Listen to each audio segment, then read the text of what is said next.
Hey, what's going on, everybody? Xbox All-In channel. I am your host, Sega Forever. Just a quick weekly update to let you guys know what's going on with the channel.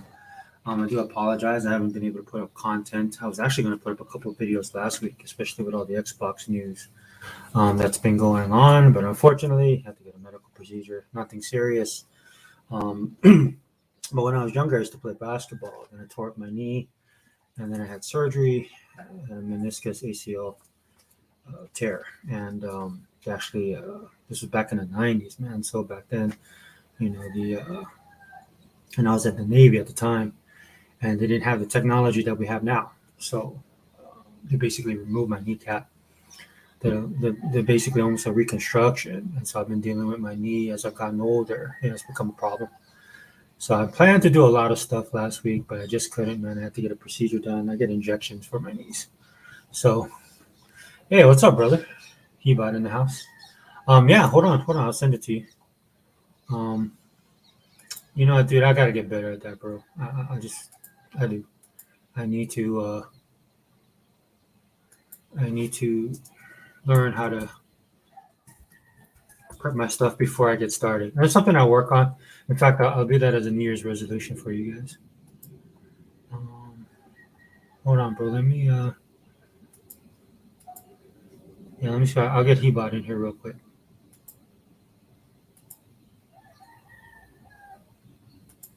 Just bear with me, guys.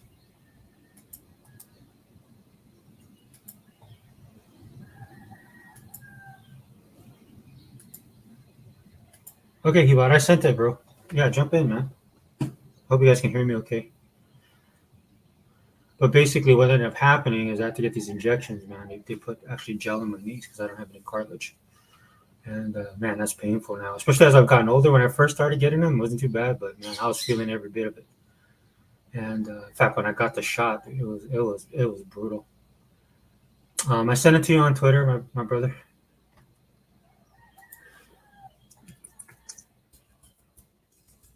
Hold on, guys.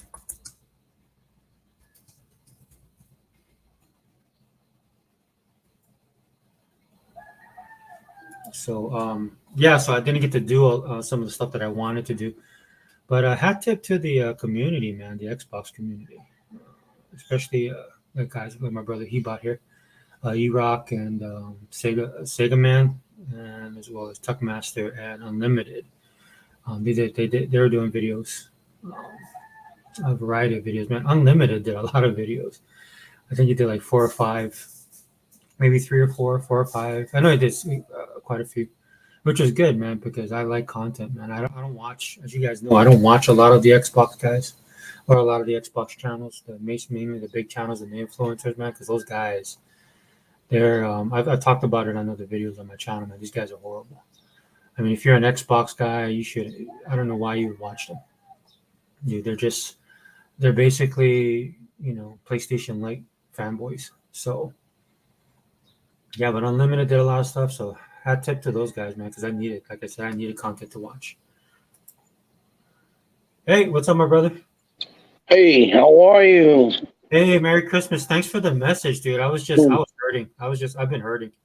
So, All right. Feliz Navidad, my brother. How you been? well, I had my knee injections last week. It was kind of impromptu, man, because I've been in pain actually for the entire month in my knees, Right. and then about a week and a half ago, dude, it got really bad. I was having a hard time walking. Yeah, right, right. I was So, we're in the no, same boat, brother. yeah, Yesterday, I spent my Christmas the same way, but I had the runs. I was with a stomach ache all day. damn, bro. You know what? So, I hate this. I don't mean this in a mean way, man, but you're kind of my inspiration because when I think I just got to think of you, and I was like, dude, I can't complain, man. He going through some stuff, and so yeah, wow, it helps me that, soldier on, dude. that makes me feel, you know, pretty honored. Oh, that's great. Look, I mean, I'm glad I can. You can think of me that way. I'll be broken. I know, But no, but I listen to your podcast, and or when you're on the podcast, or when you do your videos, man. I was like, dude, I don't know how you do it, man, because I would crumble. I'm not gonna lie. it's not easy, man.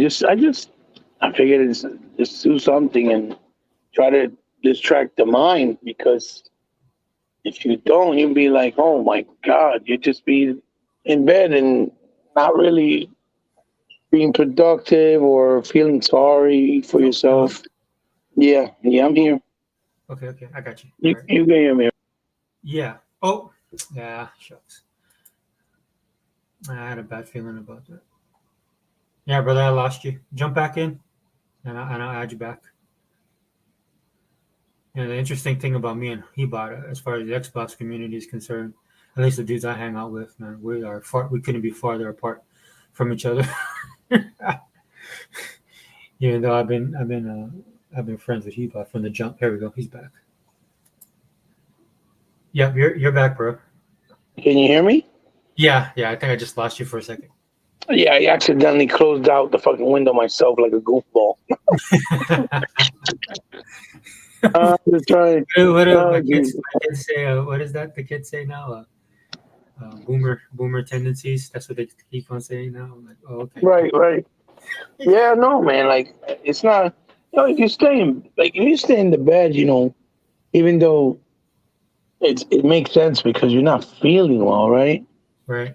You're doing the right thing, but at the same time, you're like, I kind of feel like if you do that spiritually, right, especially, right, you're not gonna help yourself make yourself feel any more better or positive, right? When you just push yourself, whether you want to do it or not, you're gonna always feel like there's still hope and you're not down and out all the time. And you know what I'm trying to say? It kind of motivates you Yeah. little by little. Just listen, I'd rather get it done slowly but surely, right? That kind of way, that kind of mentality.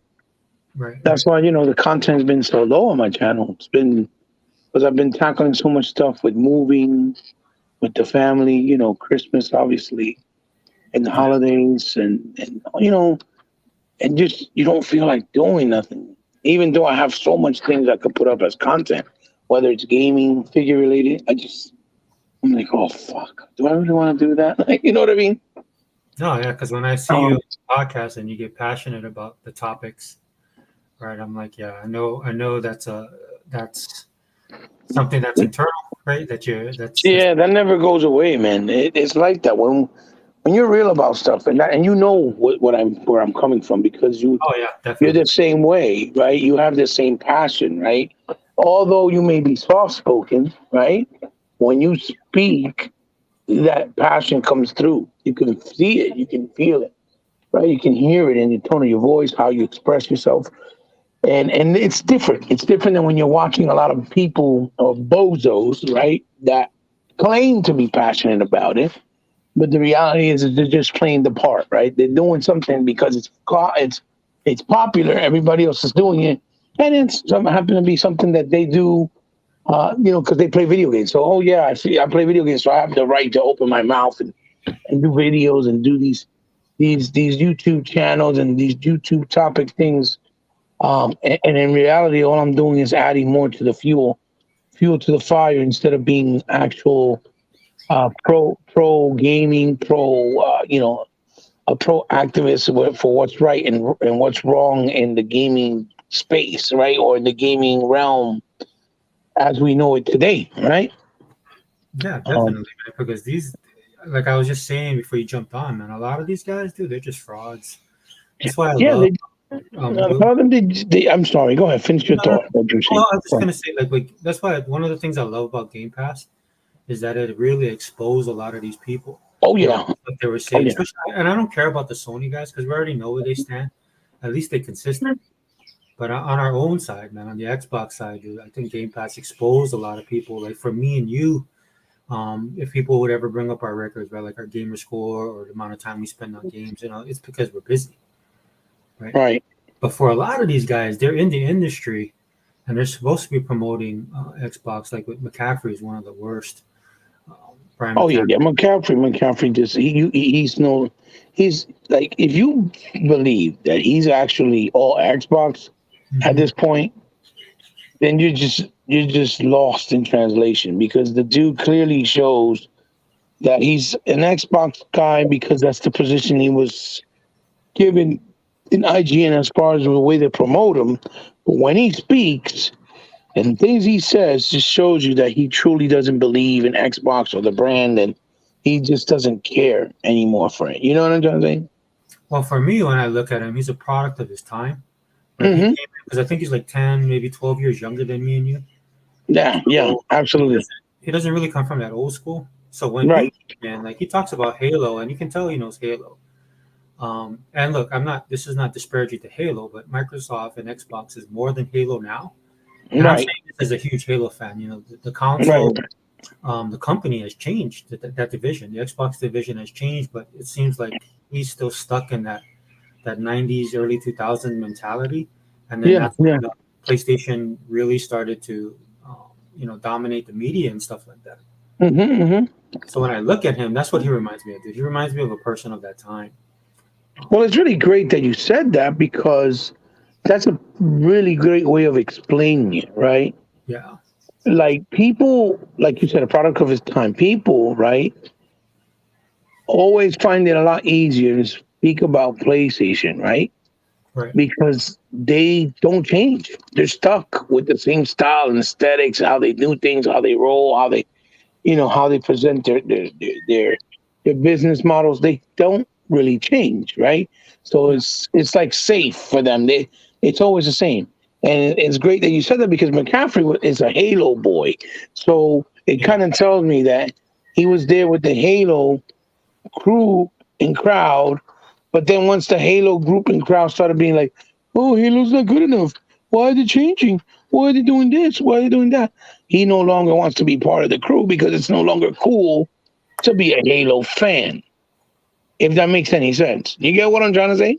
well, that came to light when 4, because I actually like Halo 4, but Halo Oh 5 yeah, is, I love Halo 4. I love Halo 4. and look, we're both fandom guys, dude. We understand how this works. We're not amateurs, right? We understand Mm-hmm. comics. We understand world building. We understand stuff like that, right? We understand Mm-hmm. lore. We understand mythology. But the thing that got me the most, dude, is as old as we are, right? As old as we are, Mm-hmm. we Hmm. both played 4. We both played 5. Now, and for 5, it I was love 5 interesting. too. It was interesting to me on 5 because again, I've mentioned this before in other videos. When they introduced Locke, right, and then people Mm-hmm. felt threatened by his character, right, because and understandably so, dude. You're dealing with a fan base where Master Chief is all. I'm a huge Halo fan myself, right, and Mm-hmm. I understand the importance of Master Chief, but the inability of these people, and let's be honest, it was closed mindedness, right? Um, Mm-hmm. the inability of these people to actually look at what the story was and what they were Mm-hmm. trying to accomplish. And here's the problem. You know, the problem is guys like me and you will watch the interviews, like we will watch Comic Con for whatever comic related or comic movie related stuff. But when Halo's there, we can actually switch streams and actually go and watch those presentations, right? In fact, the actor, right, we can Mm-hmm. and stuff like that. And the inability of people to understand what they were trying to do with that game and the storyline, Mm-hmm. people saying, well, Master Chief's not in it. And I'm like, dude, Master Chief, and I'll keep on saying this, I'll keep on repeating myself, and it drives me nuts. Master Chief was throughout the entirety of Halo 5 and It X. was he was the soul of the game. Yes. And I don't understand how you don't get that as a Halo fan. Absolutely, I agree. I Dude, I agree. don't either, man. And when I saw that, I'm like, dude, I mean, and then when people start talking about it, I was like, dude, I can't trust your opinion. Everybody can have an Yes. opinion, but I can't trust your opinion if you can't discern what's actually going on with this storyline, dude. What they Right. basically do is classic. They do it in comics. They do it in movies. It's classic in books. And it was a wonderful storyline because it's basically it was continuing off how, and I didn't mean to cut you off, brother. I'm No, just, no, no, no. because it's coming in fresh in the brain and as you're talking. So Right. I like, I always like to piggyback. We've always done that, when we're talking about a topic. Yeah, yeah. No problem. It was perfectly injected, right? Because we all know since 3, Chief was AWOL, right? He went, he bounced, right? A lot of people Yeah. didn't know where the fuck he was, what's going on. And the whole story was if he went AWOL, you have to bring him back, right? Hmm. But the reality is Chief was out there with his crew looking for Cortana Yeah. because he didn't know what happened to her, right? Yeah. And the people that are on Earth, that are the military, higher arm, they don't know why he still ain't come back, right? They're like, what the hell's going on? And so they send out the other two best teams, which was Spartan Locke's team, and then Dave Filoni, right? His group that were introduced in ODST, which was fantastic, right? Because it showed that they had to send the two of the best just to try to bring down Master Chief. And the mystery is that they're like, yo, dude, do you believe in Chief? Do you think this is right? He's like, I know I believe in him, but we got to still do our job. You remember when they were talking? Dude, some of the best scenes and best dialogue I've seen, even in movies. And if you guys don't believe us, man, if you guys don't have the time, or if you guys are fake Halo guys, if you guys don't play the games, just do yourself a favor, just go on YouTube, look up these scenes. The interactions are going to be, to me, they're timeless. I'm sorry, go ahead, bro. No, you're right, because the way that Halo story was treated in all the games, right? It was the way that they treat continuous story arcs in movies. You're absolutely right, because it doesn't have to necessarily be beat for beat. Oh, this is Chief. He's doing a new mission. No, it's a continuing arc that started way back since the first game, to this point, and that's the way that Halo was treated. Even in the even in the novels that they have out there, that our brother 100 is so fond of and always talked about. Yeah, 100 is a huge Halo fan. Right. But see, when you hear 100, you can tell that he's a real Halo fan, right? Yeah. As opposed to when you hear Myron McCaffrey, he says, "Oh, I'm a Halo fan. I'm just not a Halo fan anymore because I don't like the things they've done." When the reality is that he is just, Halo's not cool no more. You get what I'm saying? He's following the narrative of, is it cool to be a Halo fan? Well, is Halo any good anymore? Like an industrial, like somebody in the industry, an industry outlook of the. Yeah, I see. Right. He's treating it like exactly what he is, his position. Yeah. I'm just an industry, an industry game pawn where I got to follow a narrative. So if people are saying something's wrong with Halo, it's not good enough. How is this? How is that? Because most of these people are just, they don't understand how you do story arcs. They don't understand how you branch out and make games be connected but still feel fresh and different, right? Mm-hmm.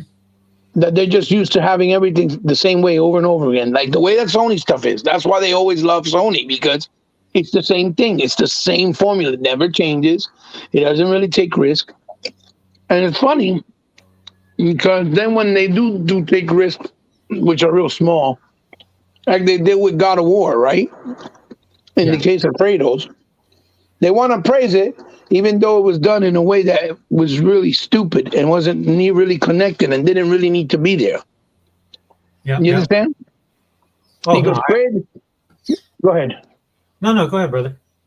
No, because I was going to say real quick that because Kratos, right, in the end of 3, it ended perfect. He just killed himself and didn't want to be part of the world anymore. His whole goal was to kill the gods, avenge the death of his family, because they tricked him into killing his own family and then cursed him by wearing their ashes on his skin, which is why he looks white, pale white, right?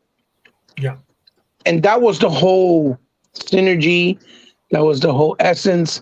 That was the whole magic behind the whole story, and the whole magic behind him having all that rage and trying to be out of control because he wanted to kill the gods, and because they thought that they could just do whatever they want, and it was funny, and they didn't care, right? And then they never got defied. And that's what made it cool. That's what made it different, right? And I really loved that Jaffe at that time did that. But that was when Jaffe had some balls, right? Where he was actually acted like himself, right? He didn't care about putting manly things in games. Now he wants to act like a fucking simp and a woke leftist and shit. So yeah, Jaffe has nothing to do with the newer God of Wars, right? No, he has nothing to do with it. No, nothing. You know what? It shows, dude. It shows. No, nothing. That's all Cory Ballard. Because Cory Ballard had a kid, had a family, and he wanted to give a version of God of War with the depiction of kind of his relationship, I guess, with his son or whatever. Yeah. And like I said, that doesn't work because he's implementing his own life experience. He's not implementing what was created for the story originally within the game. Right. Because they never touched on base on why he went crazy and raged and killed the gods. No, in this game, he's making a scene to the son like, oh, you got to learn to have self-control. You got to stop. You can't let the rage take over. Like making it seem like the reason he raged in the first series was for pointless, mindless, and no reason. You get what I'm trying to say? Oh, I agree. So when I looked at that as a God of War fan, I'm like, yo, so you basically saying that fuck the first games, fuck the first series, fuck the story arc where he came from, where he originated from, where in the end, where he's, where it started all, right? And trying to say that was all dumb, immature, ignorant. There's no point when making it seem like it's irrelevant. And yet he started another family only to be in the same position where his wife died and his son. They're trying to be attacked by these gods because he's Loki and he's trying to get, and you got Odin and Thor and all these other people that are trying to get a hold of him and all this shit. You get what I'm trying to say? Well, it's funny to me because It just feels cheap. well, another thing too, dude. It just when they do stuff like that, that's the problem I have with it. Right, it detracts from the original content. Basically I'm a Marvel. That's what I'm saying. There's no continuity. Yeah, well, that's what I'm saying. There's no continuity. Well, it's like trying to start over with the same ideas and concept. Oh, he had a family, he has a kid. Now he's really trying to but the only difference is he has a kid that stays with him, even though the wife died, and now he's trying to raise him as a father, as his own, as a single dad in a harsh world. Blah blah blah blah. It just has no continuity, and that's why I said that's not God of War. Okay. It's not the Kratos. And then they're making it seem like him being angry and the way and for his reasoning for killing the gods in the original series was because he was ignorant and immature. Like, what are you talking about? He was a sergeant and a soldier in one of these armies back in the Egyptian era, right, or time, and they tricked him to kill his own fucking family. He killed his own family, right? Well, it takes away from the impact when you do it. Exactly. That's what I'm saying. That was the whole reason why it was so powerful, the messaging, right? It's like when you look at Gears of War, right? How they killed off Maria and his son died during the wars of Dominic, right? And yet Dominic and Marcus have this incredible relationship as friends. They're really good friends. Their history, right? And their friendship goes way back. Way back, but we never were told those stories, right? Which they could always go back and do gears of those stories, how they became friends before all those, Emergence Day and whatever, right? Mm-hmm. And you see the bond they have. But then when they get into 3, he sacrificed himself to save his friend, right? Or his friends, plural, because it was the other people with him too.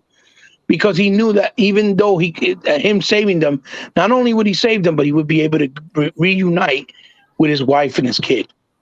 You see what I'm saying? Yeah. It was continuous, but it was and the messaging of the connection between him and Marcus and him and his wife all made sense. It was emotional. It was powerful. It was all cohesive. It didn't feel forced. It didn't feel cheap. It didn't feel like you're trying to imitate the story over again, doing something else, but still the same. You see what I'm trying to say, brother? And that's why I have no care for the story. I think it's so fucking dumb. Like the whole thing with the fucking girl. What's her name? The one that Boromir's mom, Freya, right? In the God of War. Mm-hmm. The motherfucker was going to kill his own mother in the game, right? And I don't give a fuck if it's spoilers. If you shouldn't fucking play the game too fucking bad, I don't care. That's your problem, okay? Not mine. Because motherfucker say I didn't play the game, but when I beat the motherfucker, right? Freya was going to get killed at the end of the game by her own son. The one that looked like Colin McGregor, Boromir, whatever the fuck his name is. And so Kratos killed his ass. Like, nah, nigga, you ain't gonna kill your motherfucker. Wrong with you? Because she helped them during the journey. Him and Atreus. That's so, They killed him knowing she was gonna do that. The bitch goes, "I'm gonna kill you! I'm gonna kill you! You kill my son! What the fuck is wrong with you?" But the bitch was about to get killed by her own son. You see what I'm trying to say? dude, And then the whole game starts in the new one, where she's still trying to kill these motherfuckers. But then somehow they end up making a pact and bonding and joining together and joining forces in the game during the game. Do you see what I'm trying to say? yeah, that's called Like, dude, stop. Like, stop. That's so stupid. You get what I'm trying to say? Hey, real quick, Ebot. Hey, welcome Unlimited. Welcome 100. Hey, Hey, what's up? What's good? What's good? What's good, man? Merry Christmas, guys. Yeah, man. Merry Christmas. hey, brothers, what's going on? Mari Krima? What's up, Kebop? Nothing. Just came to see if I can Yeah, try to limited join my like brother me. for one. Unlimited, just like me, our dumbass teams want to lose on Christmas Day and shit. And fuck all. Them. Oh, fuck. Fuck them. Fuck them all. Yeah. Football can be very harsh. Done. Football can be real harsh, my brother. You know that. Yeah, man, I stayed in there to the end. Mm-hmm. Hey, 100. You have to give that to us, man. Franco passed away. That's probably what Hey. motivated the Steelers. Hey, Franco had what's called throw that interception at the end because I swear he was wide open. Oh, And the for ball kept on going. Franco blew that shit in. that's so bad. Me and my sister- threw so many picks, we couldn't get it.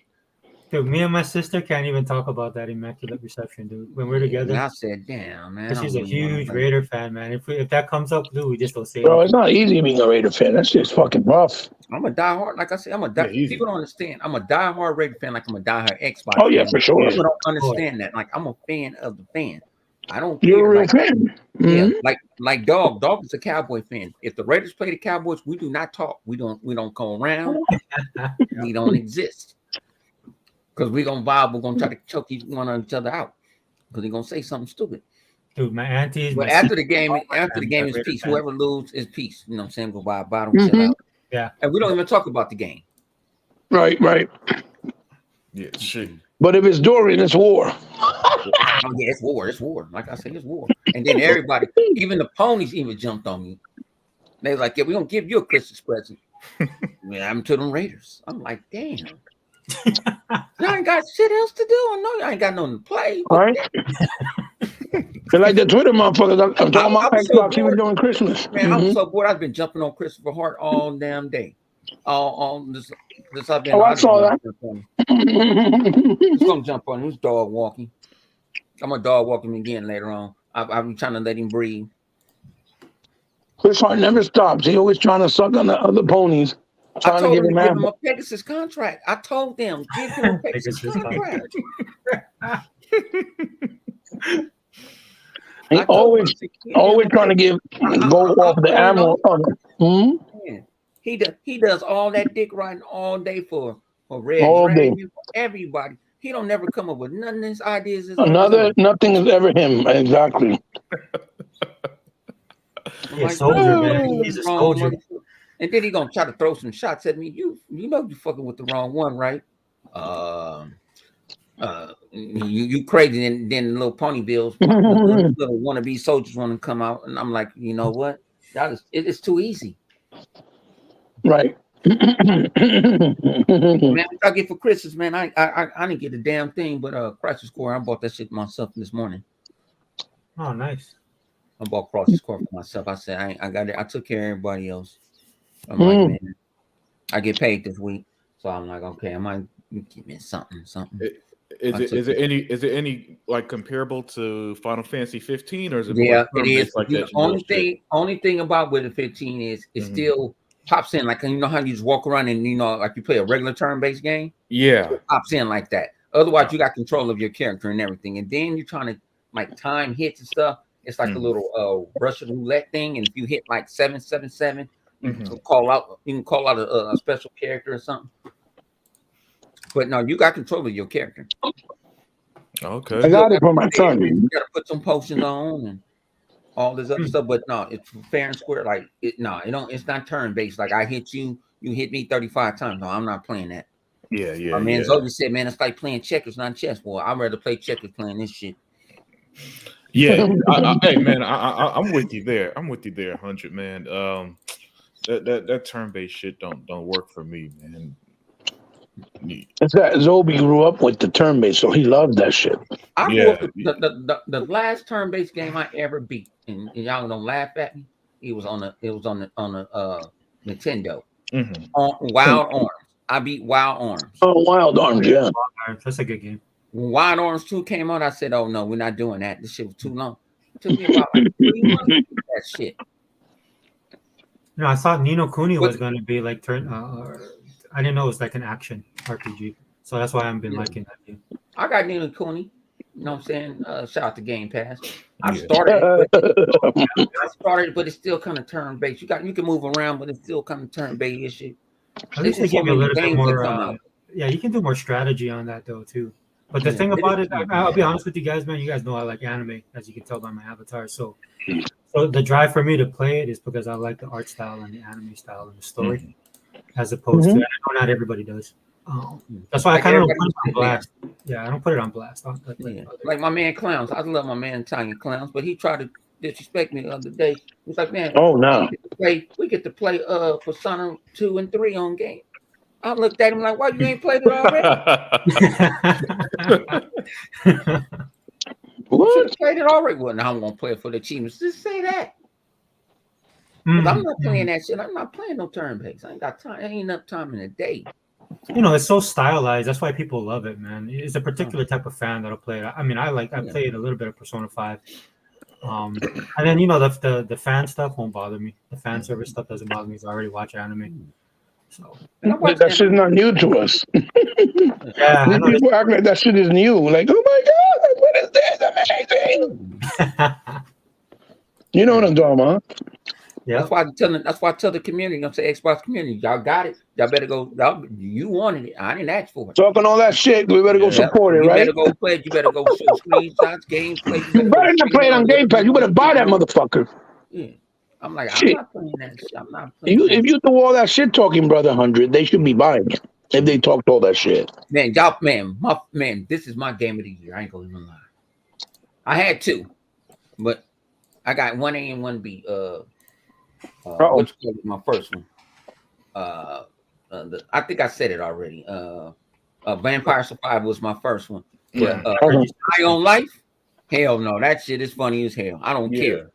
High on Life did, and I saw it. Me and Flip was talking about. We were sitting there like, "Well, we saw that shit at." I said, "Man, we saw that event. We saw it at a thing a while back." So he got to play it before I had to go into the office. So he got to play it like an hour and a half.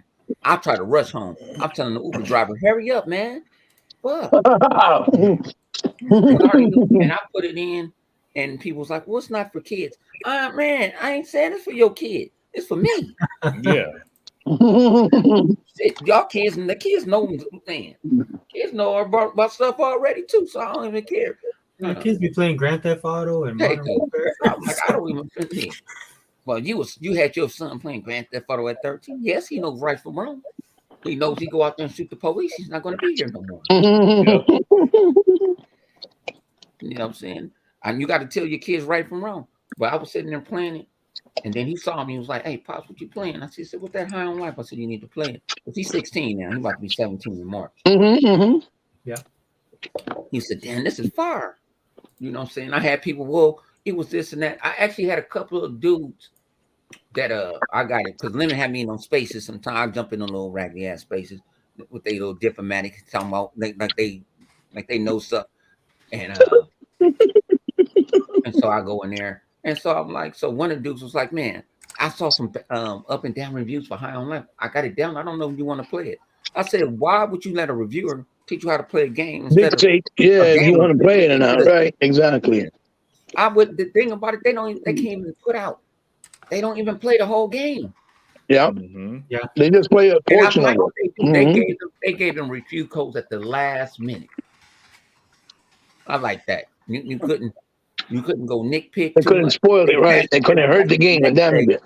That's why it's good when they get it late. When they get it late, it's good because they can't damage it. Because if not, if they had like a week or two in advance, They would have been fucking trashing it so hard, people would have never even tried it. Yeah, because You know, especially if it's on what's Xbox. that Sperm Wave? Even Sperm Wave gave it props. He said sperm. I knew I just said that. He my home. Sega Man also calls him Sperm Wave, man. That shit Yeah. That's yeah. deliberate, though. That's deliberate. See, people think it's because they don't know how to talk. No, they don't know how to pronounce it. No, that's deliberate, though. I know his name, Spawn, but I call him Sperm Wave because he's like a sperm. Sperm wave. Yeah, he deserves it, though. He is a sperm head. Yeah, but you know, I understand his business, what he got to do. Oh yeah, but if this game it was on, no, ain't no game on no place. I'm so tired of if this game was on place. They don't buy no games. Yeah. They sit on the interweb. Oh, by the way, 100, if anybody goes, oh, y'all just play that shit on Game Pass, y'all don't support it, go look at Top Paid. It's number 1. Which one? Which game? The High on Life. Like, if anybody try to say, y'all don't play no game, y'all play no game. It was top paid because of PC because it wasn't on PC Game Pass. Yeah, but it's still top paid regardless. People are buying it. It's sold on Steam too. People pay Yes. Yeah, $6. that's what I read. That surprised me. Yeah, I mean, it was top paid on Xbox as well. Xbox. Yeah, that's what I'm saying. It's top paid on Xbox. Yeah. Mm-hmm. So if they try to say, "Oh, y'all don't buy no games, y'all just play it on Game Pass," Top paid because I pay for it with my Game Pass, with my Xbox Game Pass subscription. So hey. No. Top paid though when people actually buying the motherfucker. Yeah. People are actually dropping money. Buying, they're dropping and I buying. love that game, but I'm not paying. And that's a $60 game. I'm not paying $60 for it. Yeah, honey. I love it. But you different. Like you know what I mean? That's a difference. The point is that these motherfuckers be like, yo, I don't buy no games. And that's not the truth. Because Game Pass is doing exactly what we said it does. Game Pass. You buy games, unlimited buy games. We don't always get our games out of Game Pass. It's just a luxury that we have. Yep. Yeah, that's a great option. You know, Game Pass is horrible. Y'all said that about all these other streams. Y'all said this. You know what I'm saying? All the streams is profiting. You know what I'm saying? I pay my little $7.99 for Peacock. You know, I was watching The Best Man. I had to cut that off because it was getting too good. You know what I'm saying? But I got then the only thing I ain't got is Hulu. But yeah, Hulu doesn't have much content though, which surprises me because since Disney owns it, I don't know why. Like, well, Disney's I guess they're trying to put a lot of stuff they'll do. They'll still put in Disney Plus, but they'll tell you that it's for adults only. Yeah, that's why they should use Hulu to manage that, right? Like the whole Netflix series with the Daredevil, everybody's upset because it's going to be for kids. Like it's basically PG-13, and it's not going to be like. Well, thinking about it, they was the only one that was kind of like off the chain was Daredevil and Luke Cage. Luke Cage was awesome, dude. Yeah, that's my boy, man. I still want to hit that girl, man. They're both police chick, man. I saw her for the first time, and I saw them Tiggle wiggies in the air. I'm like, oh man, she got her own show now, man. So I don't think. Yeah, she's a good actress. She's really good. She was perfect in that role. But when they killed old boy, man, I was like, dude, why'd they kill the main guy? I could see why they did it, and it made sense. What's his name? Because they were trying to show that it was something better than him. I know what they were doing, but I don't think they think that. I don't think Netflix think that was going to even blow up. Luke Cage was going to blow up like it did. Oh, Luke Cage was That was because it reminded me that's the comics I grew up reading, basically, not as hardcore, but that's basically the style of like Luke Cage's, and I'm talking about his own title, not Power Man and Iron Fist. I'm talking when you're. I'm trying to catch up with y'all because see, I didn't read no comic books. I might have looked at them. I wasn't, I'm trying to catch up with stuff now. I go watch them. People talk about the comics and read the comics. My man, Comic Explain, he actually reads the comics. No, everybody's doing that, dude. Everybody doesn't like the stuff that's coming out now. Well, at least on the Marvel side. So everybody's going back and reading the old stuff, dude. So it might be hard to get some of the stuff. Hopefully, the Marvel thing about it is that everybody got to understand this. It's going to be a change. It's got to be a new thing for everything. Everything can't stay the same. You got a different demographic now. You got our kids who's about to be grown. They like what they like. Well, the problem being is that these guys don't like the social justice police. See, before we had no social justice police, Yeah, but these guys aren't buying it. That's the problem. That's why these guys are losing money. So it's like what my kids do. My kids like that's the demographic they're going for. And I think, and I don't think it's just the content thing, man. It's just what kids are into, man. They got so much stuff, that they gotta like my daughter, man. She's been playing Overwatch, Overwatch 2. Uh-huh. She's been playing that nonstop. Dude, she's been playing it so much she sucked me into it, dude. I have to play it. In fact, I I have to gotta go get watch on. Twitch today so she can get some skins. What you call it? Livewire trying to get me on it. Jeannie plays it a lot, but No. kind of Jeannie is play. It's our times are off. But I downloaded and I'm like, no, I don't want to play this. But he was talking about we need to get on some Overwatch. I'm like, all right, man. One of these days. Yeah, dude, One day. I mean, the whole thing we have, like, with game. This is why I don't have time. Like you're saying, Vampire Survivors, man. I got hooked on that game, pretty hardcore. Like I was constantly playing it. Like every time I have time, I just be playing that game. It's fun, dude. It's addictive. Yeah, that was my new Mario. Like I was playing Mario. Like I can kill people so much. I can think about solving puzzles so much. Mhm. I play that new. I'm like I already know what to do. I already know to get my build. Let's go. I saw Unlimited, man. You did a listing of the games. You had a 44-minute video. What you was smoking and drinking? Yeah. I didn't realize that there are so many damn games on that cell. Yeah. So when I was recording it, it started to hit me like, holy shit, this is a long fucking video. So I even said it a few times, like, damn, there's a lot of games, and I just kind of powered through to the end because I was like, you know what, I started it, might as well finishing going through them games. But it's actually a pretty good sell though, man. I was surprised by the amount of games, by the amount of games that they got going on sale until like January 3rd or something. It lasts. But they're gonna want your money. They're gonna want your money to New Year's. It ain't gonna stop. Yeah. It's not gonna stop at all.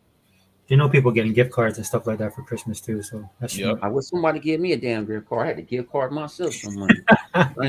I had to go hide some money from you know who. I'm like, hey, I can go blame that on my son. I got my son a gift card. I got myself one. I said, I'm gonna get this crisis cord shit. I don't want to hear her mouth. You bought another game? I'm like, you ain't even here. I gotta do something. Yeah. No, but that's why I wanted to do. That's why I wanted to do this podcast, man, because I just wanted to talk a little bit about Christmas and. You should, man. Y'all gotta hit me up, man. You better hit me up, man. I don't know if y'all thought I was at home. Yeah, I got this our Christmas off. Yeah. At the law firm. Like I got New Year's. I got Monday after New Year's off too. Yeah, for me, is like today I got a day off, right? Federal, so it's a federal recognized day. So yeah, so I got this morning, man. I got stuff to do. Yeah, long as the court is closed, I got off. No, it's sad. Like for this Christmas, man, there's a lot of people got Xboxes, man, and that's what I was telling you about earlier, man. We don't have representation. I mean, we have representation, but it's guys like us. But like the whole thing that happened with the award show, and then like Ryan McCaffrey did that rant video, and everybody jumps on that, and then I'm like, dude, this is like the perfect opportunity. You got a lot of new Xbox guys coming in, new consumers. I shouldn't say Xbox, new consumers, right? Parents buying the cheaper console, giving the kids the Game Pass. You should be celebrating this, right? But instead, man, all they do is bitch and moan about what they don't have. Somebody sent me a tweet this morning because I've been up. I slept mostly after my Raiders playing. I think I went to bed around 8:00. Right. And slept, and I got up early this morning, and one dude was like, "Hey, guess what?" He said, "A little kid got an Xbox. Got a PlayStation." He said, "Why didn't get an Xbox?" I said, "Oh, you need to send me that one." And then another kid said, "Why'd you give me a PlayStation 4? I want a PC." Hey man, kids will be kids, man. It was a little bit different. It was Hot Wheels back in our day. And then the little dude had to be no more than 6 years old. I'm like, but like I say, I'm like I said, me and my man, not you, and then my man, my other boy, Punisher, he got a PC. I mean, you a PC and streaming like my son? Is he? Yeah, he turned to he turned the PC and streaming to a certain extent. He got Xbox, but he like to freak stuff out. But he doesn't use his PC for gaming. He does video editing now. Right. So that's why I try to tell people that's a personal computer. It's not a gaming computer. Yeah. It's a personal computer. I mean, you can go do Word. You know what I'm saying? You can do a whole lot of stuff on there. Yeah, Yeah, yeah. It's not made specifically for gaming like consoles Yeah. are. Nope. But I did, Potion Maker, because I like those type of sim games, right? Like Power Washer, all that stuff. But I got Potion Maker. I downloaded. I was playing on Xbox, but it was horrible with the controller. So I said, I'll try it on the PC since it's on PC Game Pass. So I downloaded it on my PC and I played it. I was like, oh, it's a lot easier because you can use the mouse. Little stuff like that. That's how I game with PC. But I'm not like hardcore. Like I said, I got Vampire Survivor on my PC. I got a bunch of games on PC that's in Game Pass. I have them, but that's something like say if I'm watching sports or something, and, or my something going on, and I'm like, okay, I want to play this game at the same time. So I just hit. Thing about it is people don't know with the Elite controller.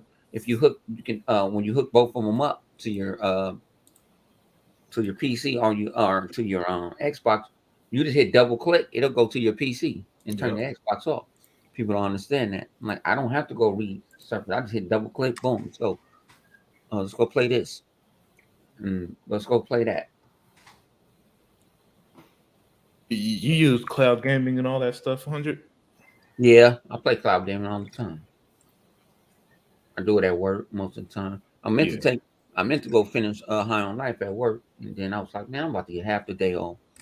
She didn't give me half the day off. She gave me a quarter of the day off, man. I'm like, damn. Well, you can't let us go home at 11:30 like you did the other day. Like, 3 o'clock. No, why gotta be 3 o'clock?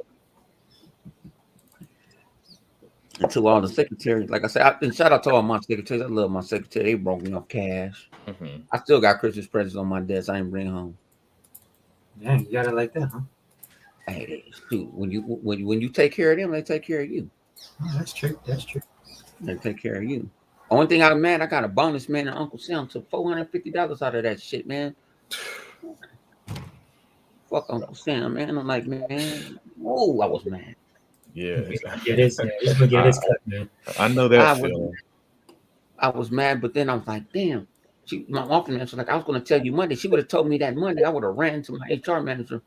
Because, we all think about this. We all kind of like a little family, group. We kind of, everybody. I would have ran the office. Hey, put exempt on my shit right now for the next 2 weeks. Because I need all this money. I need all my money. Shit. I got people. When I get a bonus, man, I don't even want to see the full amount, dude. I just look at what I get. I don't want to see the full amount. After taxes, then that thing drops. No, but when you get see, the thing about it is out here in California is if you get a bonus, they double tax you. It's not a paycheck. Yeah, so they double tax you. I know, man. I'm in Hawaii, man. They find other ways to get your money. Oh man, in Hawaii. Yeah. They were like, oh yeah, you got to go say the volcano. You got to say the volcano. Yeah. That volcano. Oh, hey! Don't give them any idea. We need a new road anyway. Shit, gonna get that ass and push that out. We need a road, man. We gotta go to Kuna and shit. Dude, don't give them any idea. I know. Well, luckily, without anybody. I'm telling you, man. This government, they be trying to find ways. Our local government is talking about, man. They be trying to find ways. Man. I was sitting there, and she made sure she wasn't gonna be in the office the next 2 days after I'm like, she come in the office and didn't know I was in the office that day, and called her in the elevator. She was like, "I'm sorry, I wanted to tell you Monday." I'm like, "I was already done for." You should reimburse me with your little bonus check, 6 figure and having ass, because they took us all. I'm gonna tell y'all, man, real shit. I work for a Jewish law firm. It's a medical law firm. Like I say, if Unlimited, if you got sick, I'm gonna sue you. Oh shit. I do that, but we also do other things. We go back and forth. It's a healthcare law firm. But the last our Christmas party, we had it at a Japanese spot in if you saw the Nakatomi Plaza, it was right next to the Nakatomi Plaza. If you watch Die Hard, yeah. Nice. Century City. So I'm like, okay, go back there. They gonna tell me about this shit. Now I ain't gonna lie. I had to go there Friday. I think I opened my Raiders loss over which call. I think I had a bad drunk night and I had to get to go to work. I was hungover. I went to work drunk. I'm not gonna lie. I went to work drunk, and so Moms was like, she getting on me. I'm like, I do not care. I don't. So we went to this place in Beverly Hills, and I swear it was the nastiest food. I swear, the burritos or the taco burritos at your at the elementary school taste better than this. Taco sauce couldn't handle that. So I'm sitting here. So my boss looked and she said, "You're a picky eater, huh?" I said, "Yep." She just gave me. She was like, "I'm gonna eat my celery and what you call it." And then I'm like, "What type of ranch is this?" Oh, this is Herman. I said, "Man, I want no. Y'all ain't got no ranch. I ain't got no blue cheese." No basic. And then they give me a meatball because they had hors d'oeuvres. They give me a meatball. And see, I don't eat seafood, so they give me a meatball. And I'm like, what type of meatball is this? This don't taste like beef. It melts too much. Oh, that's lamb. Oh, man, you see, you got to tell me this is lamb. Ain't got no flavor in it. This sauce is, no. Can I go in the kitchen and cook? Because this is some bullshit. What's up with you, Vodka? Yeah, that was some bullshit, man. That was one of the worstest. That was one of the worstest. Oh, man, I can tell you that was one of the worstest Christmas party. And I wanted to leave bad. I'm looking at my mom like, it's time to go. It's time to go. You know what I'm saying? I wanted to eat I was like, Josh, give me that salad, man. I know it's kosher, because, they got to get that. I said, that's kosher, so it ain't been open. Give me that, because I already got some Italian salad at home. Got some Italian dressing at home, that real shit. And he was like, you really want this, huh? I was like, yep. You can't have it. I said, all right, I got you. When you need your office open in the morning, when you left your key, all right, I'm gonna disappear. I'm gonna give me a chai latte for about an hour. Nice. That's why I tell the tourists here, man. I feel sorry for them, dude, because they're coming here, and a lot of the places, with the food and the service and stuff, you paying like 20-30% more, man. But it's like worse. Man, I'm finna order me some what you call it right now. I said I was gonna order. Man, I've been eating like crazy. Yeah, it's the holidays, brother. Man, I've been eating like crazy. But it's funny, we don't live in cold weather. Me and you. Well, I don't think Unlimited. You in Texas, right? Yeah. It's cold in Texas. Is it cold in Texas? It was for a day or two. It ain't cold now. It's gonna be back to like 75 and all that shit. They got mad at me yesterday because I showed. I'm like, it was 80 degrees out here. I didn't know it was 80. Yeah, dude, it's like 86 over here, and the humidity came back. 80 degrees. I was like, shoot. But it still get cold at night. I'm like, shoot. Yeah. My it got cold last night. I'm like, I'm finna go to sleep. I ain't got nothing else to do. I'm tired of talking to this girl. She ain't talking about nothing. I'm gonna take me a nap. My nap's lasting into a dirt nap. Were you saying Unlimited? Oh no, man. I was just saying, man. I like it this time of year, man. Where I like it when it hits like the 60s, 70s, but it's nice and cool at night.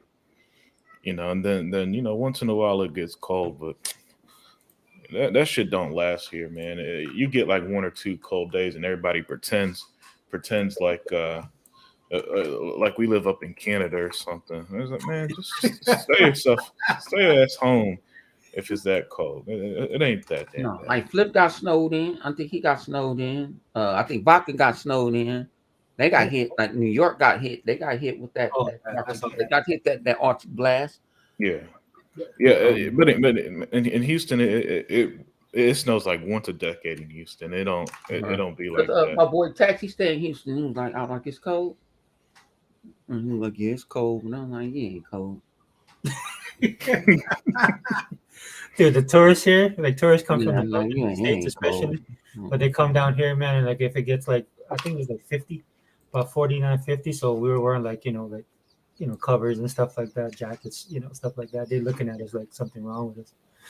We're walking around in the sun, and they're like, "Are you guys cold?" Or like, "Oh yeah, dude, it's cold for us." They're like laughing. Like when my son stayed at, my mom was like, "Hey, let's go to your cousin's house and go pick up your son. We're gonna spend the day at my cousin's house." I'm like, "Hell no!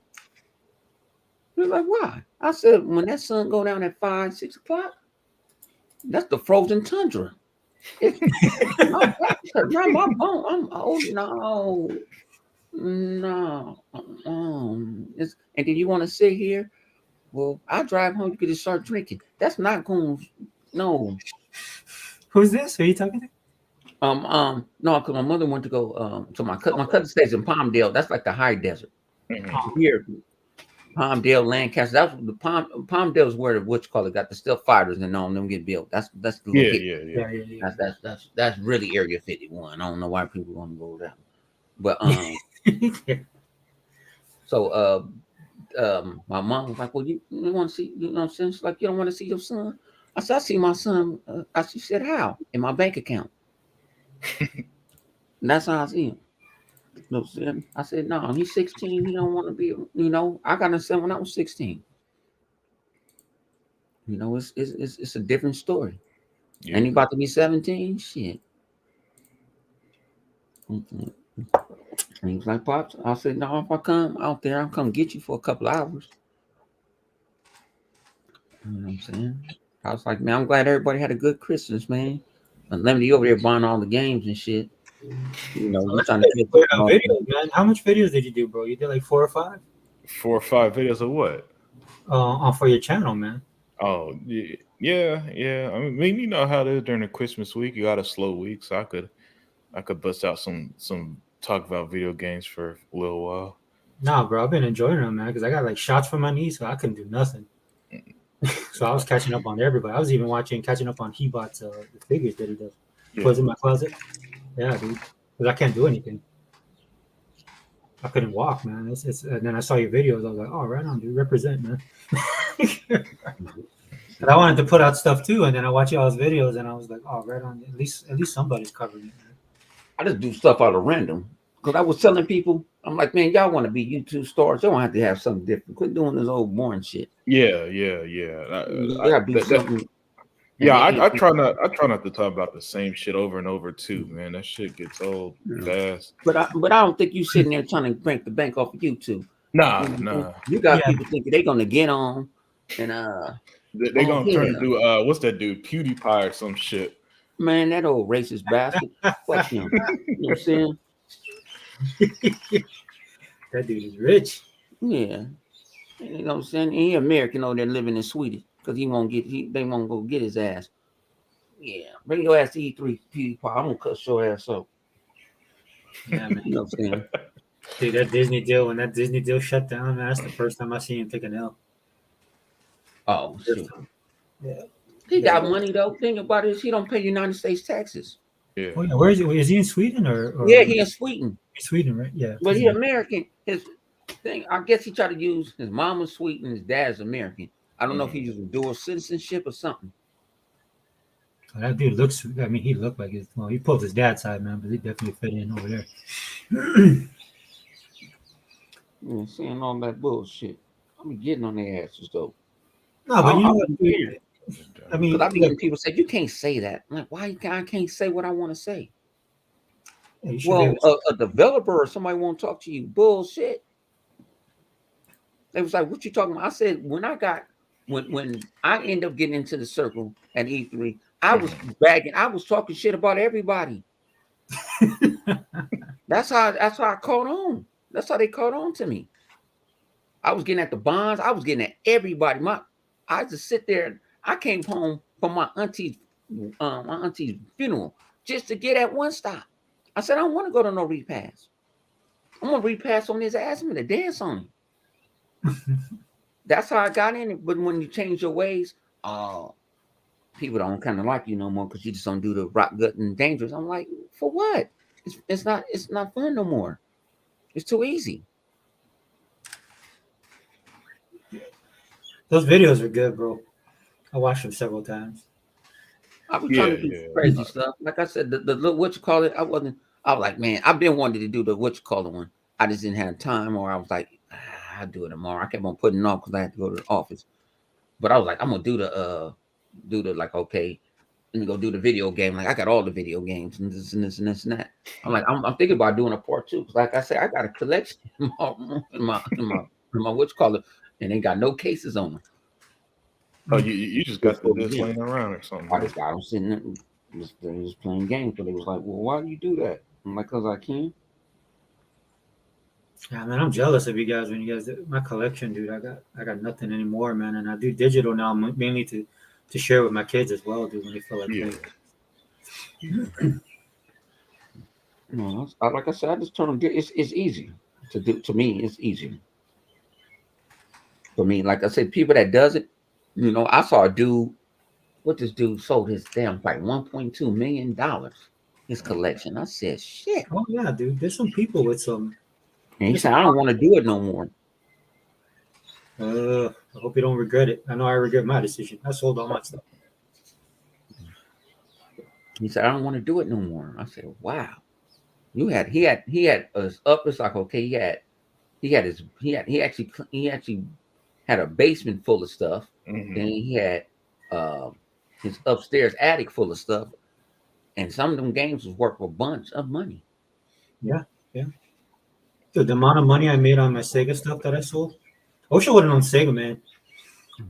A little bit better back then, but that would, so I know somebody would have got it that liked it. Yeah, it just get like I said, I've been out, like I say, it's kind of hard, especially we got at the time I had a little kid, little son, he gonna break it open and gonna crush it anyway. Yeah. So I'm like, man, I ain't buying nothing, man. I'm gonna buy this shit digital or something. Well, it's irritating to me. Like, I go to GameStop. I don't know if it's just probably here, right? Because of shipping stuff. Man, but you just can't get unlimited stuff. Like, you have to go talk to them and then pre-order. But even the pre-order's gone down. Like, I can't get none of my Funko Pops through them anymore. And I'm just talking about where I live, right? Right. Yeah. So it's like when I see you guys with sometimes I don't even know, man. Like Deathloop. Did Deathloop have a collector's edition? Yeah. Yeah, see, I see none of that stuff, man. And then the guy I knew that worked at the GameStop I go to, he's gone. I don't know where he went. So, when I walk in there, man, it's just like there's like nothing on the shelves, really. There's one place I can go to get collectibles, but that's where everybody goes, man. So they sell out. So for us here, at least here, man, we have to do a lot of our purchasing online. Or I know this other guy that runs a collectibles store, but it's been harsh, man. I mean, the COVID stuff has been bad on this in Hawaii, man, because they just locked everything down, basically.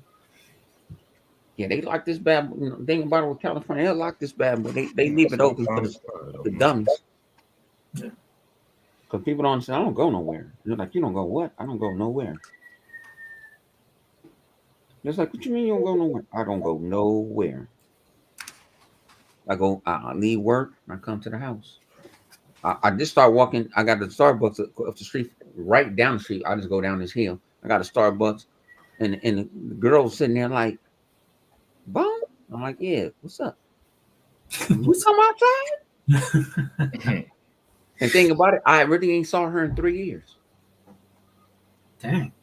Because I wouldn't come. I come home and come to my room. I just start seeing dogs for like the last 2.5 years. Yeah, I saw you did that video with it, man. That was cool. You guys did that. He was sitting there. He catch me on my day. He catch me on some days. I'm like, man, I'm not finna go get football with you. Dude, you guys should do a podcast at least like once a month. It's kind of hard to, because my schedule is like, okay, this week I work. That's why I think I might work all the rest of the week because everybody taking vacations at the job. Yeah. That's how it is for me. So I'm the lowest on the totem pole. And the thing about it is crazy. I'm the lowest on the totem pole, and I've been there for 4 years. I mean, I don't fire nobody. Been there, man. They don't follow nobody. Don't fire nobody. So, especially when I know how to do everything. You know what I'm saying? And then they'll tell if it's something kind of important, they be like, yeah, go on and bring Rashad in. Because I'm gonna get it done without no phone. Right. Especially if a attorney got a dissertation going. I mean, got something going on and stuff like that. And I know my other boy. He his mom is sick. You know what I'm saying? So I'm like, all right, if I come in these 2 days, you know what I'm saying, you don't have to pay for my zoom zooms and wham whams. He was like, huh? I said, my Zeus and Wellmos cost $12 at Target. I'll come in. But then the other guy I work with, he an asshole. He a big asshole. I deal with his ass. Said the It's best always- box in Sweden. It's always got to be one, man. It's always got to be one. He done messed up. I was supposed to go. I still can go to Vegas, but I was expecting not to go to work until next Wednesday when I get off this week. Nah, he done fucked that up. I don't even want to go no more because it was like, no. I said I can go fly back home that Monday night. I got to be in work Tuesday night because he don't want to come in that Tuesday morning. I'm like, I can go. I can come back. No, I'm like, I'm just gonna stay at home. I bought, you know what I treated myself to? I bought me a big old ribeye steak. Oh, nice. Man, I mean, that a porterhouse. No, prime rib. I bought prime rib because on my last stream, I was like, "Which I want me to cook?" I couldn't. They wanted me to cook it on Christmas. I couldn't because I couldn't get it, so I got it for New Year's. oh, nice. I said I'm gonna do a prime rib, and I said, "Shoot, I'm gonna just sit back." That's why I probably get dog over here. I ain't got to go to work until that Tuesday, so. And then I got to work the rest of the week because everybody want to take all work. So I'm like, man. And see, we work on the skeleton squad anyway right now. Everybody's not in. Attorneys come in when they feel like it. We got attorneys that don't even. I got attorneys that they local is in Michigan. They only come in office maybe like once every 4 or 5 months. Right. Do you guys work from home too? I mean, do you have that option or no? I get it sometimes, but no. If I get it, I gotta go do some. They got me doing some deliveries and shit. I don't feel like driving around LA no more. Oh, I don't blame you.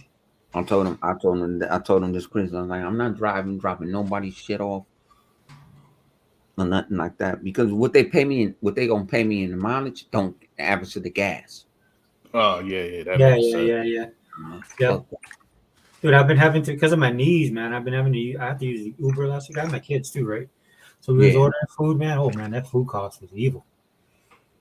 They don't even mess around on the tip, man. Usually they give you because people sitting there, well, why don't you want to drive to my back, man? People don't know my back went out a month ago. And so, like I said, the doctor told me if you ain't got to drive, don't drive. Nah, dude, I said I got my knees worked on, man. I couldn't even bend them 90, dude, maybe 45 degrees, man. So which is sucked, man, because I couldn't play games either, right? Because I had to keep on switching positions. Right? So that's how my friend knows I was really sick when I'm not at work because he's like, yeah, man, you're really sick because you wasn't on Xbox. That's how he knows. So I said, okay, you can vouch for me.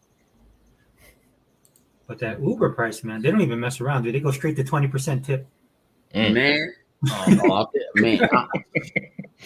I told the last 2 Uber drivers I had to take home because there was only Uber once a week.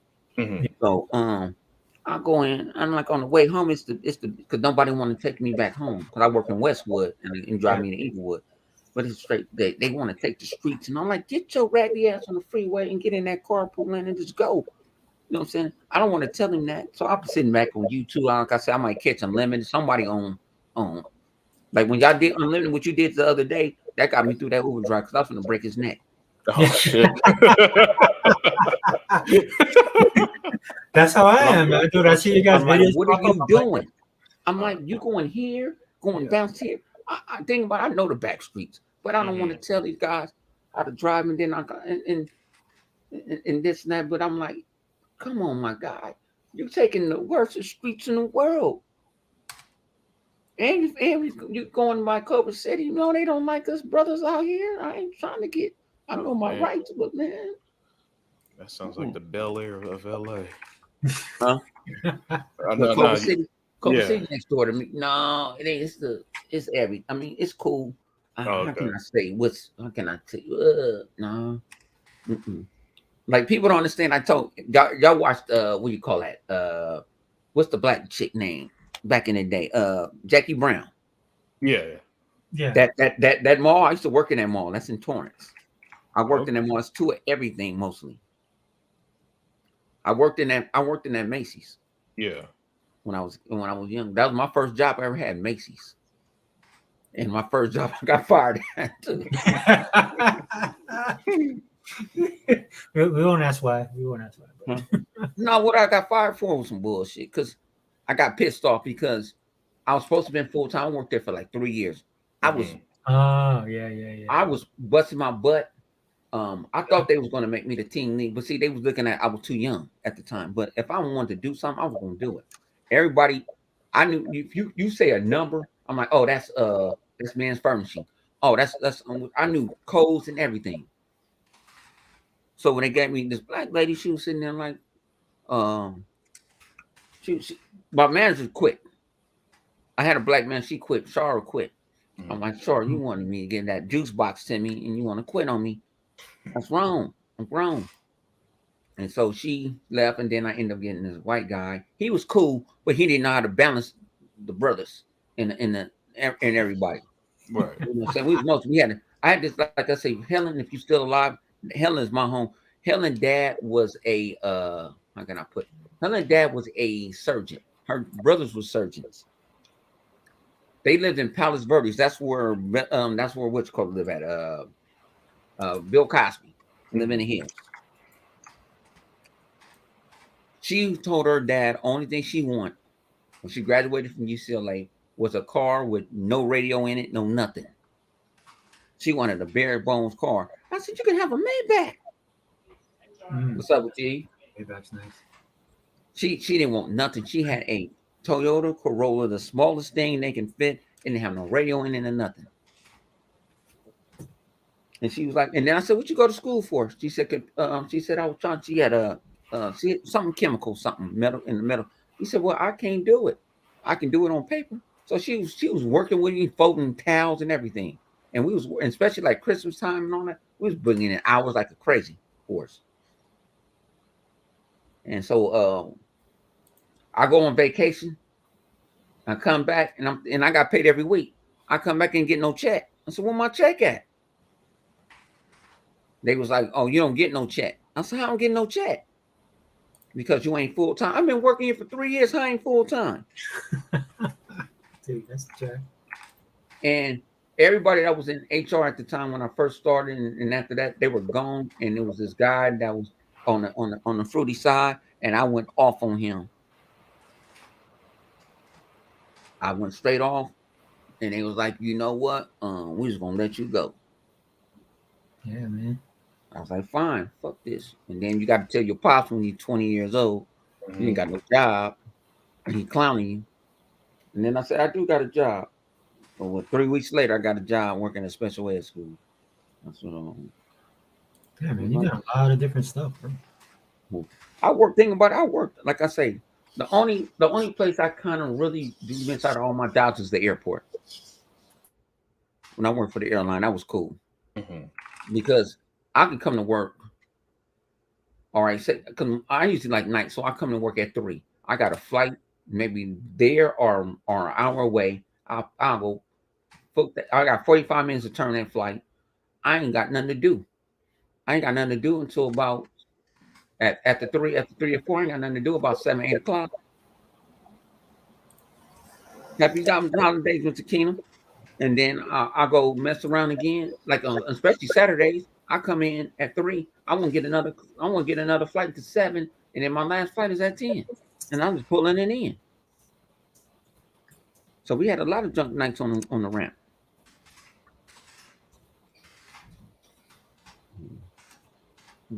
Like I say, but I miss my computer repair business. I miss it like hell. Yeah, dude. And if y'all want to come to E3, let me know if y'all coming to E3. Let me know. Yeah, I should probably plan for something like that now. That's in June. Yeah, because like I said, let me know, and I can try to give you. I ain't got to pay for them tickets. No E3 ticket. No, that's what's up. Are they gonna do it this year? Who's gonna do it? Yeah, they doing it. They doing it. LA wide open. These people don't care.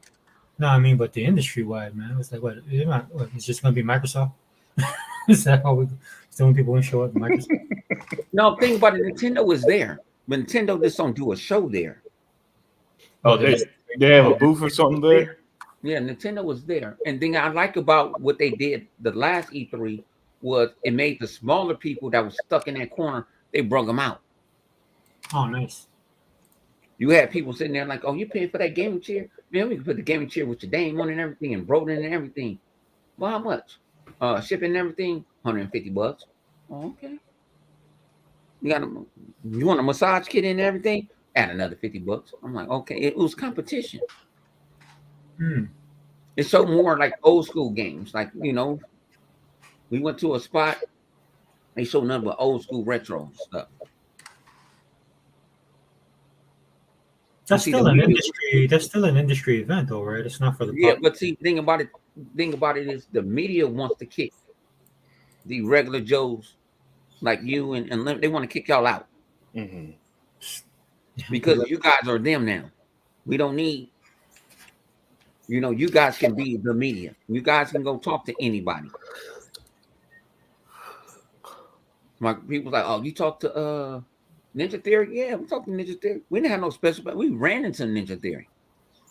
Yeah, because those guys are open, man. Because they want to, you know, they So we they're ran looking at into that them. as an Yeah. opportunity to put their stuff out too. Mm. I Right? was talking shit to the Madden girl. Like, man, you don't give me some codes? Dude, that doesn't surprise me at all. You know what I'm saying? Like, what's the old boy? 108 and then ran towards him. What's my man that made Mortal Kombat? We saw him and Phil Oh, talking. yeah. I don't see. I be seeing. We be seeing shit to be going on. Like, what the hell is that going on? Is that a deal going on or something? Well, we saw Phil and what's my man that does Mortal Kombat? We saw them together. Ed Boon. Yeah, Ed Boon. Saw Ed Boon together. I saw which call when he got his ass kicked out. Mr. Dr. Disrespect. We was right there when he got his ass kicked out. that dude's Oh, there's we're filming people using the bathroom. Come on, man. Dude, I don't know why they're gonna have to do something about E3. I mean, Hmm. the industry itself, dude. Like nobody really follows like a lot of these gaming, you know, and the gaming media itself. They need to change. They don't want to. They don't want to. What's called the thing about it is they don't want to. How can I say? They don't want to give it up to us because they just like us now. Just Yeah. like I was telling people, I met Sega Forever now, and we was doing hangouts on Google Plus, Yeah. Yep. and then it transferred to your YouTube channel. You have to link that up to transfer to your YouTube channel. Yeah. Then it allows us to go live on it. I remember they only gave us 15 minutes one time. Yeah. But they're scared of us because we can do what they can do. And a lot of us can talk, you know, professionally. No, but that's what I'm talking about, man. That way that they're doing it is dying. It's evident, man. There's so many of these web newscasts just dying. There's websites that's their job is to basically bring news, and they run out of money, and they're closing down. I mean, G4 aside, I thought G4 was probably, you know, when they relaunched, I thought that was a good thing because they have credibility. But then that girl went on a rant. G4, I ain't gonna lie, G4 probably died because of that girl. No, that's what it was. Yeah, dude. Because she lit up. That She girl, she's trying to she lit pull up that on channels I follow that don't even touch gaming. She was on. She was the focus point on channels that don't even touch gaming. Right, and then that when wasn't the time and the place for her to go off. no, it wasn't. It wasn't. But she felt safe that she could do that. But the problem is, man, is when these people do that, they don't realize that they have a history themselves. Right. So then people start digging into their history, and then that just adds fuel to the fire. And you know, I hate that because I actually liked her take on games for the most part, because she got attacked because she was going at the PlayStation, and then the Sony dudes jumped on her. And you know how hardcore those guys are. And then when she went on that little rant, then that was it. Then everybody just piled on her, and it was done. She was gone. Yeah. No. Yeah, see, I didn't want her to get blasted like that. No, but I don't know why. Then that's the problem with the media. These guys are supposed to be new media. The old media, because I'm old. Old media is the old stuff. You know, we grew up on. You know, when your dad watched Walter Cronkite in 60 Minutes, that's old media, right? And now new media is all online, right? And these influencers and stuff like that. But they're becoming like the old media because you got guys that like, look, dude, just people that'll follow you on you guys' streams, right? Will tune in to listen to what you have to say, man. Because everybody has an opinion, but doesn't mean you're gonna have followers, and that's what they're threatened by, right? They know their time is up, but instead of trying to change with that, like we were talking about Ryan McCaffrey earlier, man, that dude, and I was like, dude, he's definitely a product of the old guard, man. He's a product of his time. When he talks about anything Xbox, it shows, right? You can tell this dude was day one, and like the rest of us, right? I'm a hardcore Halo fan, but I mean, this dude was day one at the launch, right? He has vivid memories of it and stuff like that. But when you listen to him now, dude, he's not able to adapt to like what Xbox is now, the new Xbox. You know what I'm saying? Which some people might have a problem with, like with myself, dude. You guys know I'm a hardcore Marvel fan, and then like I did the podcast, and some of my friends are like, "Wow, dude," because Unlimited and E-Rock are DC fans, and it was like they're going pretty hard on Marvel, and I was like, "Yeah, but they're right." I'm not gonna get offended by stuff when people are right when they're speaking the truth, right? So that's for me. That's me personally. But I understand that about myself, right? So I'm like, okay. So like my kid wanted to go watch Shang-Chi. Like if my kid didn't want to go watch Shang-Chi, I wasn't gonna go watch it, right? Because I grew up on the old comic books and it just didn't look like it's for me. But my son's like, Dad, can we go watch it? Because he likes the actor and so do I, Simu Liu, right? Because we watch Kim's Convenience on Netflix, right? And I like the actor himself. And so we went to watch it, and it was okay, I was like, yeah, I picked up some stuff that I like, right? But it's not the Shang-Chi I grew up with. But at least I have the foresight to know, hey, this is not my Marvel.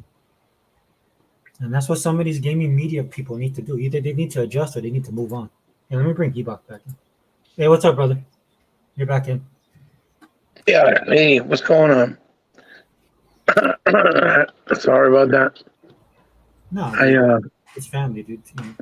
No, exactly. I do. I'm in the, I come in on the phone, and then what happens is when anybody calls me, I have to pick up, so it hangs up, and it'll kick me out from the podcast, right? Because it's on the phone. So, my godson called me to wish me a Merry Christmas. I didn't speak to him yesterday, so we started talking for a little bit. So I was like, okay, then.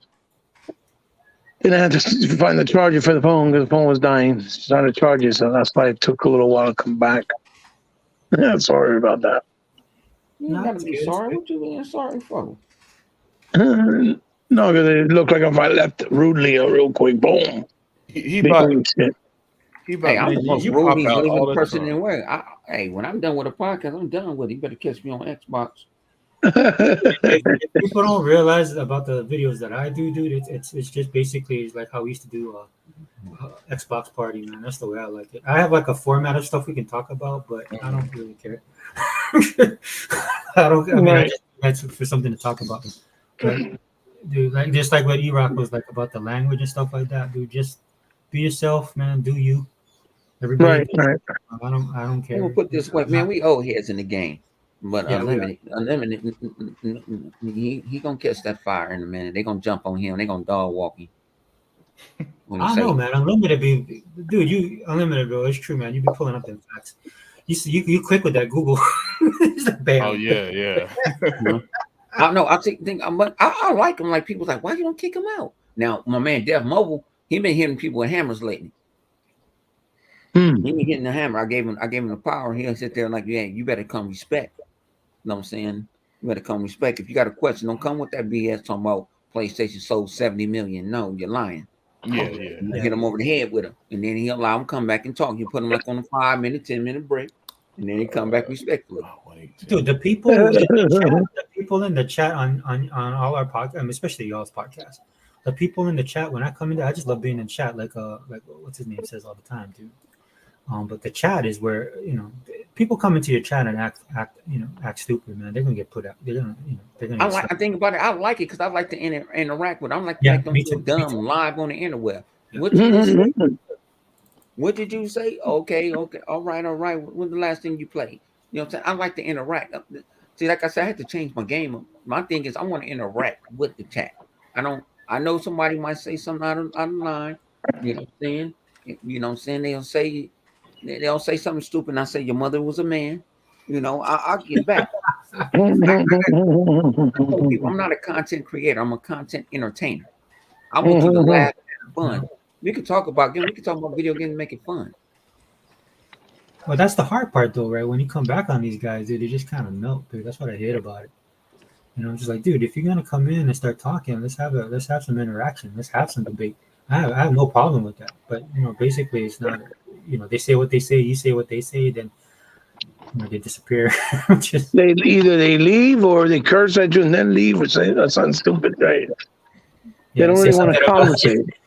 say something about They don't really want to interact and conversate. They just want to, have something to say stupid and then, take off. well, they can, Yeah. right?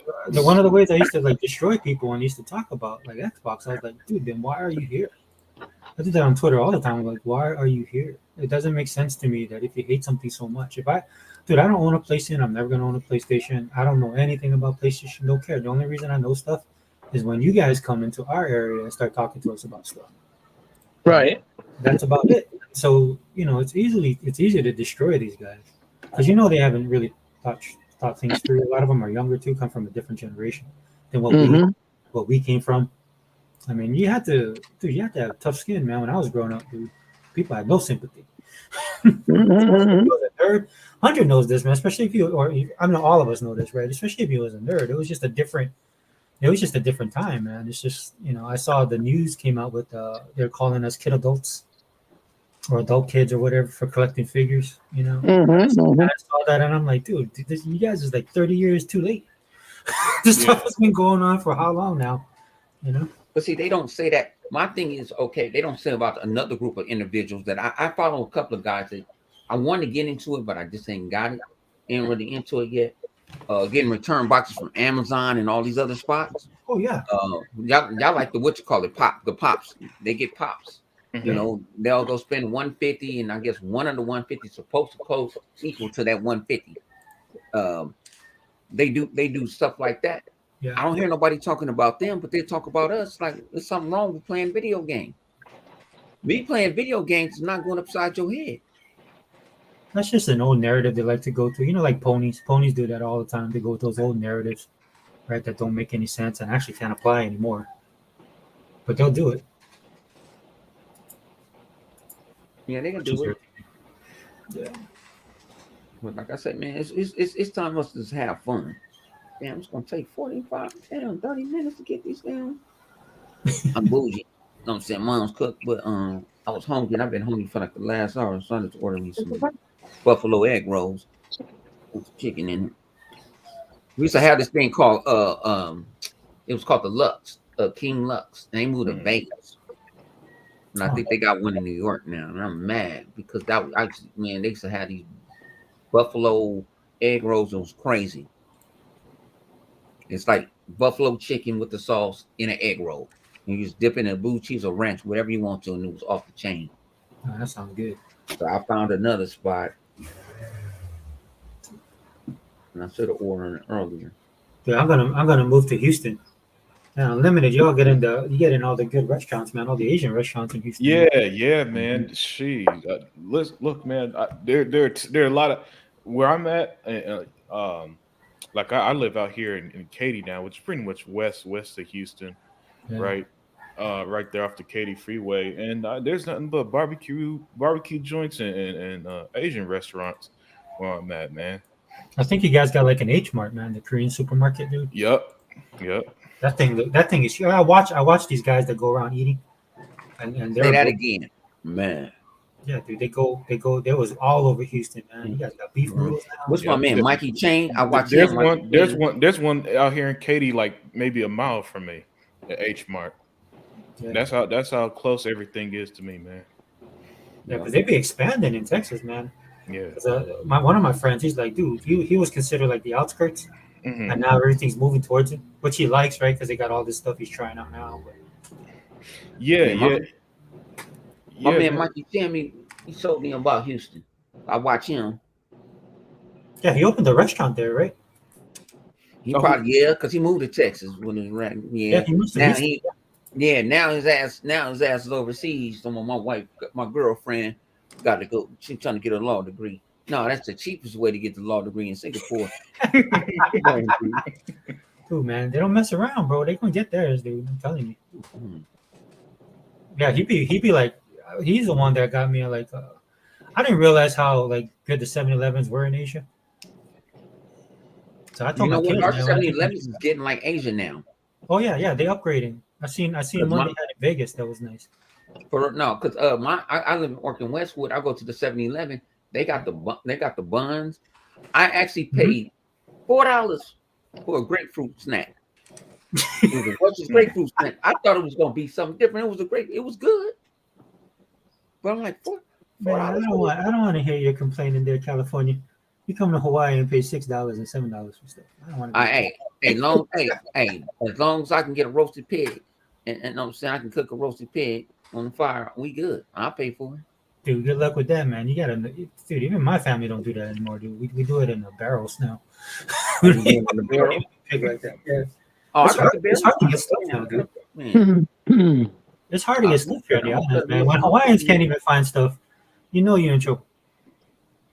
I'm gonna cut I the don't know if meat they up. be serving at the luau's, man. I really don't. I'm like, dude. No, like I said, I need to get to Hawaii, man. I need to go to Hawaii. Go pay like for some milk. Dude, I would just wait, man. I would wait till like the economy gets better, man. Because the gas here is like, well, I can't complain. You guys gas. Man, I live in LA. The gas Yeah.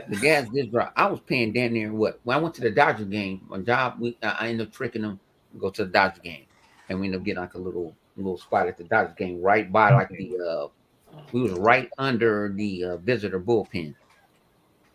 A beer with tomato juice and lime cost $27. Oh my god! Oh my god! You call that Hebot the McLaren? What's that shit called? The what? The drink? You mean? Yeah, the McLaren. I can't say it right. Is it the Moscato? No, not the no. It's a Hispanic drink. They put tomato juice, lime, beer, and Is it more of a Mexican drink? it's called machala. It's like a machala. I don't know, bro. You lost me at $27, dude. Oh yeah. No, Damn. If you want a burger's gonna run you $30 wow. at a Dodger game. Yeah, the tickets might be cheaper, but they're gonna hit you over the head. Yeah, That- with that all kind the other fees, yeah. With the basically with the what they call that, the oh my god. Hmm. In the But they movie got theater some it's stuff that- called like the concessions. yeah, at the concession, like They're gonna the fuck Dodger you up dog with those used to be concessions. $5 What? forever. The Dodger dog used to be $5 forever, and not no more. Say about $14. I'm like, man, I can eat that shit at home. Yeah, I can make that. And you could probably make it a hell of a lot better too. Yeah. You know what Yeah, I'm saying? I'm yeah, like, 100 got skills, man. I watch his videos. He got skills.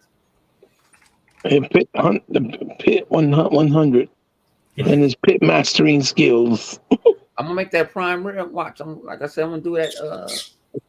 Are you gonna Live? Are you gonna do it live? I can't cook it. I'll show you how I do it live, but I can't. It's gonna take. I'm gonna smoke that bad boy for at least 8 hours. Oh, I see. Oh, okay. My bad. I'm gonna have dog over here or something bother me. So that's my last freedom. It's gonna be my last freedom. I don't have to be able to get in office. It's my last freedom. He's not playing.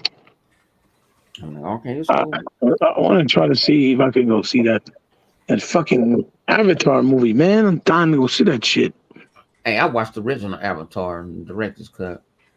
I was watching it yesterday, and then I spoiled myself on the second one because I just got tired of coming on my YouTube feed. So I just said, "Go on." I still want to watch it. Like I spoil myself on stuff like that all the time. I still want to see it for my own eyes because they might miss something that I probably didn't catch. Well, I want to see it in 3D because they said that's the best way to watch it. You should do that. It was designed with the new technology. Dude, I went, for Doctor Strange, I actually went and got contacts, man, because I don't like wearing contacts because I got to wear glasses. So I actually went and got contacts so I could watch Doctor Strange in 3D, man. That was awesome. So definitely. But, right? I didn't even know that movie was in 3D when they showed it. How y'all feel that The Rock got fired on his day off? I love it. Not just The Rock, man. His ex-wife, too, dude. Henry Cavill canceled the contract with the company. Yeah. Yeah, Henry James They Gunn got and Warner fired, Bros. man. They could stop. I don't feel bad when they get fired. I don't feel bad when they get fired. And people like, why you don't feel bad? Because they go home with a severance pay. They rich. I mean, I know he wasn't happy, dude, because he was trying to build something there. And Think just about like it. a I lot- think he was mad. See, people don't understand when he did that deal to come back from Black for what you call it. When he came back for that before old boy was in power. no, It yeah, took too- yeah. It took All too right. long for him to build that shit. Well, That's why he's Unlimited, pissed. man. Unlimited had a great comment. What did you say, Unlimited? In the podcast, he was like, James Gunn got sent over by Marvel to mess Oh up. yeah. That he was a plant. Yeah, I said he was that was good. a plant. Sabotage. Oh, sabotage. Yeah, I didn't thought about it that way. I was like, there's layers. There's layers to this. James Gunn, the nerve of that motherfucker. I Doing don't mind him cleaning house. doing, My thing doing is, I'll put this way: if you own a business, right? Let's keep it a buck. You own a business, and stuff is Honey. everywhere. Eventually, Honey. you want to kind of clean house. on I it. know he kept his wife. James Gunn does shit material. His shit has been garbage for a fucking long time. The last thing that he ever did that was good was Guardians 1, because that Peacemaker was dog shit. I like That- Peacemaker. That shit was dog shit. If you look at the material, the source material, it was dog shit. But see, That y'all, Vigilante is fucking, oh my God. Expectations. That shit Y'all was going off dog the shit. comic book and all that other shit. I look Too at it much as too much gay entertainment. comedy, homosexual fucking references. That stupid fucking vigilante is fucking corny as fuck. Being a simp, trying to make his father some Nazi fucking white race supremacist fucker. He's trying to appeal to the fucking mob woke mentality.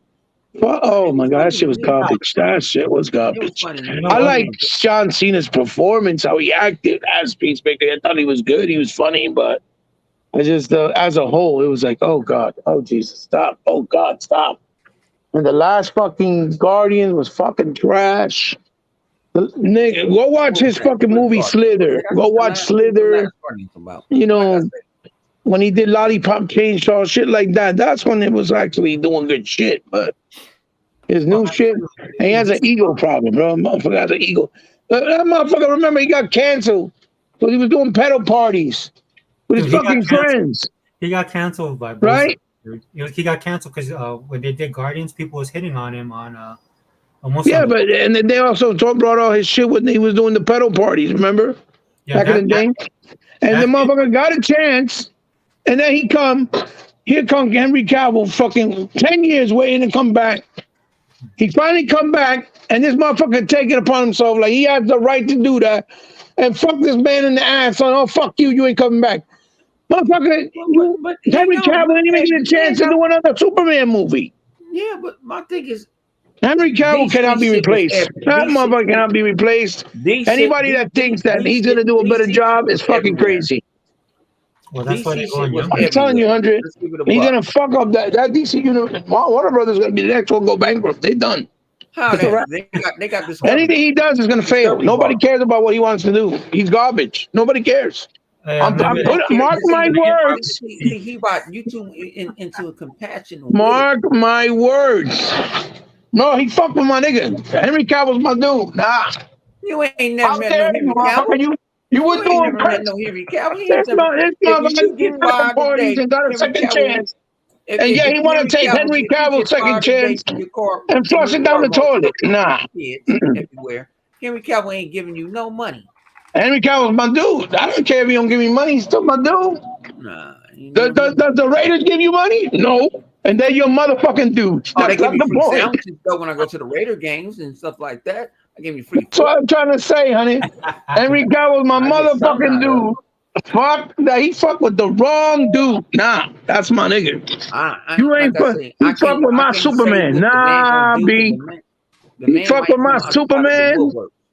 Like he ain't. I'm telling you, mark my words, Hunter. You're gonna see, brother. When he does that shit gonna be ass. What?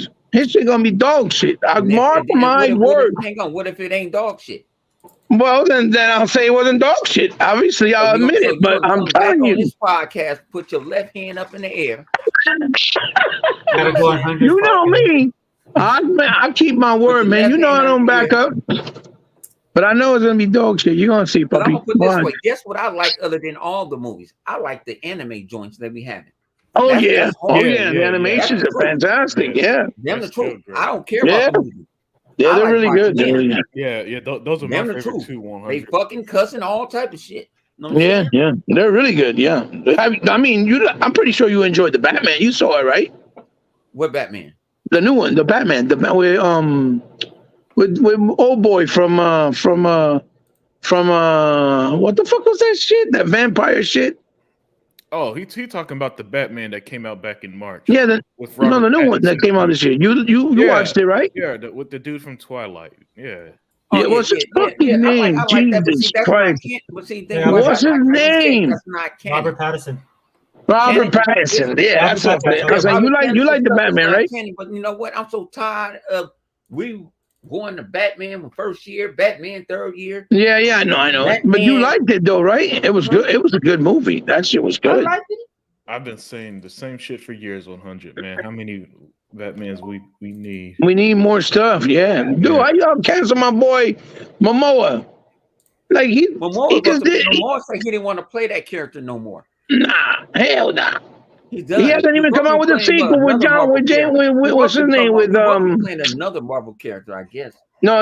He's supposedly he's gonna be playing Lobo also, which I think is Yeah, fitting. But he Lobo. could play both characters because But, I Lobo mean, has I don't- makeup. The thing about it is, them good. We talking about rich people.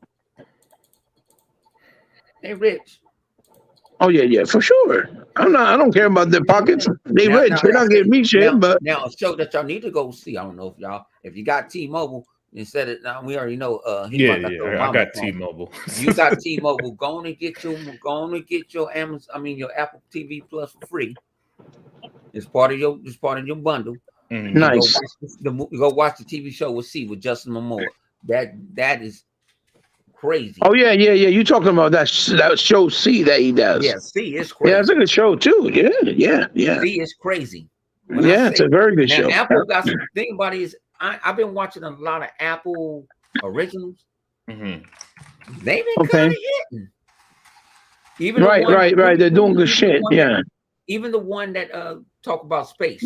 They changed stuff up like Martin Luther King didn't die, a certain person didn't die, and how we graduated. Since these people didn't die, we graduated. We upped the ante, and we ended up going to Mars. And we ended up going to Mars before 2000. Mhm. I like that type of stuff. You know what I'm saying? Yeah. They got some interesting programming, especially original content. They do definitely. I agree. The one that the dude was stuck at a desk, and they were just playing the day over and over and over. They might let them out for a couple of hours and this and that. Then they find out who they are. I'm like, ooh, what's season 2 at? This is the problem. What show you talking about? 100. What you mean? Which one? The one that you're just talking about. I guess See? it's See? called V. No, it's called C. SEES. C. See, Oh, okay. That's the one with Jason Momoa. With Jason Momoa, you Yeah. gon' that thing. yeah, is like called- he's blind. Like everybody in the it's like world is Game of blind. Thrones on Sherm. Mhm. It gets straight to the point.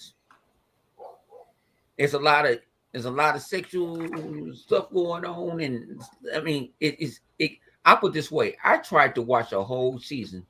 I tried to watch all 4 seasons. I didn't know what was going on for 4 seasons. Yeah, it's been on for a while. Mhm. I tried to watch all of it, and I fell asleep on season 2.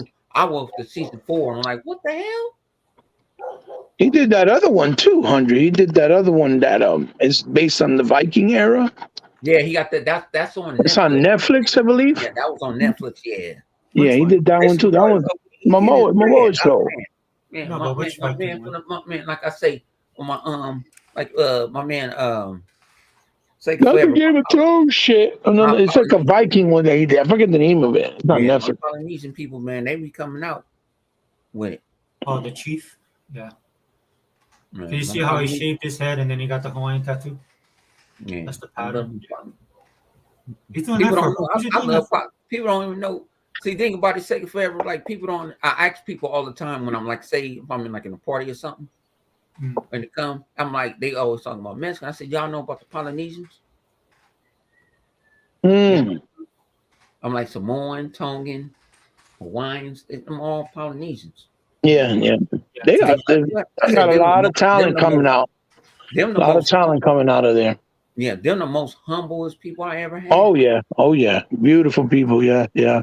Ever humble. I mean, even at the airport, they would sit there like, man, you tired? You done work 14 hours. Give me your card. I clock you out. I said, well, Right. I said, you come in since I'm gonna leave because it's during the winter time, you get flights delayed. So it's like Right, they ain't gonna right. come at 6. So he's Right. like, go to sleep. I said, when I come in, you just leave. I'm finna go to sleep for 6 hours, and then you just leave, and I come and I clock you out. Oh, So yeah. I mean, man, think about it. My man, I remember my man cousin passed away, man. It was horrible. It was horrible to me because it horrible on my guts. Because they fed me for like 5 days straight. 5 They days. was like, eat it. I'm like, I ain't eating no beef ribs like this. That's Eat it. beautiful. Like, Nah, we dude, killed a that's- pig for you. I said, you didn't kill a pig for me. Yeah, dude, over here, dude, it's like that, man. But it's all. I'll be honest with you guys, man. It's changing, man. It's just like every other place in the country, man. It's just like I'm pretty sure Unlimited, man. There's like people from all over the country moving to Texas. Yeah. It's yeah, that shit is real, man. When I first saw it being talked about around here, I'm like, man, y'all being over dramatic. And then before you know it, every other license plate, Colorado, California, Arizona, Pennsylvania, it's like shit. They weren't kidding. Like Hawaii's the same way, dude. So when you come to Hawaii, like people like when they see me, like if they see somebody like me or somebody from my family, Mhm. and I gotta admit, man, I kind of have like a little bit more finer features. But if you see some of my cousins, man, my cousins look like they straight out the lava. That's why I joke with them, like, man, you guys came straight out the volcano. Because these dudes look like National Geographic, old school, just big. Like they have the strong features. So when tourists see them, man, they're like, oh wow, But the majority of especially where I live on Oahu, which is the main island. There's so much mixing that it's not. It's like when people come here, sometimes the tourists they be disappointed because they think when they come to Hawaii they're gonna get like that. What do they call that? That picture book. Like, Mhm. You had the Yeah. girls dance for you and everything. No, get your ass off that plane. yeah, well, but the thing is like that. It's hard because even if you have shows and you look at the people, man, we're so mixed here, right? Like it could be Hawaiian, but they like Hawaiian Filipino, Hawaiian Chinese, Hawaiian and haole or white. There's that mix in there. So some of the times they look at them, they expect to see what they think is Hawaii is, but it's not. At least on this island, you have to go to like Hawaii or Big Island to kind of meet more. Like my family is all from Big Island, and they live on Maui too. But all my family's on Big Island. Mm. And in my family, like my grandmother's generation is the last. I think we have one more uncle that's 100% Hawaiian. He's pure Hawaiian. But everybody else is like the blood. So he probably looks like the original old school, right? Old style, like his look, the way Yeah. he carries himself. And then my cousins too, so they pull that side, but everybody's mixed now. So like when you see Okay. somebody like Jason Momoa, bro, Hawaiians don't look like not most Hawaiians look like Jason Momoa, or even Right. Keanu Reeves, man. Keanu Reeves part Hawaiian too. Right. These Right. girls in mind, when they see Jason Momoa, then they come to Hawaii, they be like, "Oh, dude, where did Jason Momoa is that, right?" Or The Rock, right? A lot of people don't know The Rock. Yeah, he's Samoan and he's African American. Right? He's mixed. So when you look at him, he has a lot like muscularity wise, man. If you seen his dad, dude, his dad was a beast, man. I loved his dad. Yeah. His dad Yeah. was Yeah. yeah, he's a wrestler. Rocky, Man. yeah. Him and Tony Atlas, dude, they was Yeah, that was beast. yeah, dude. So when you look at somebody like The Rock, dude, The Rock is that mix, right? So yeah, he's Polynesian too, but you can tell, man, because you can tell he got his body from his dad.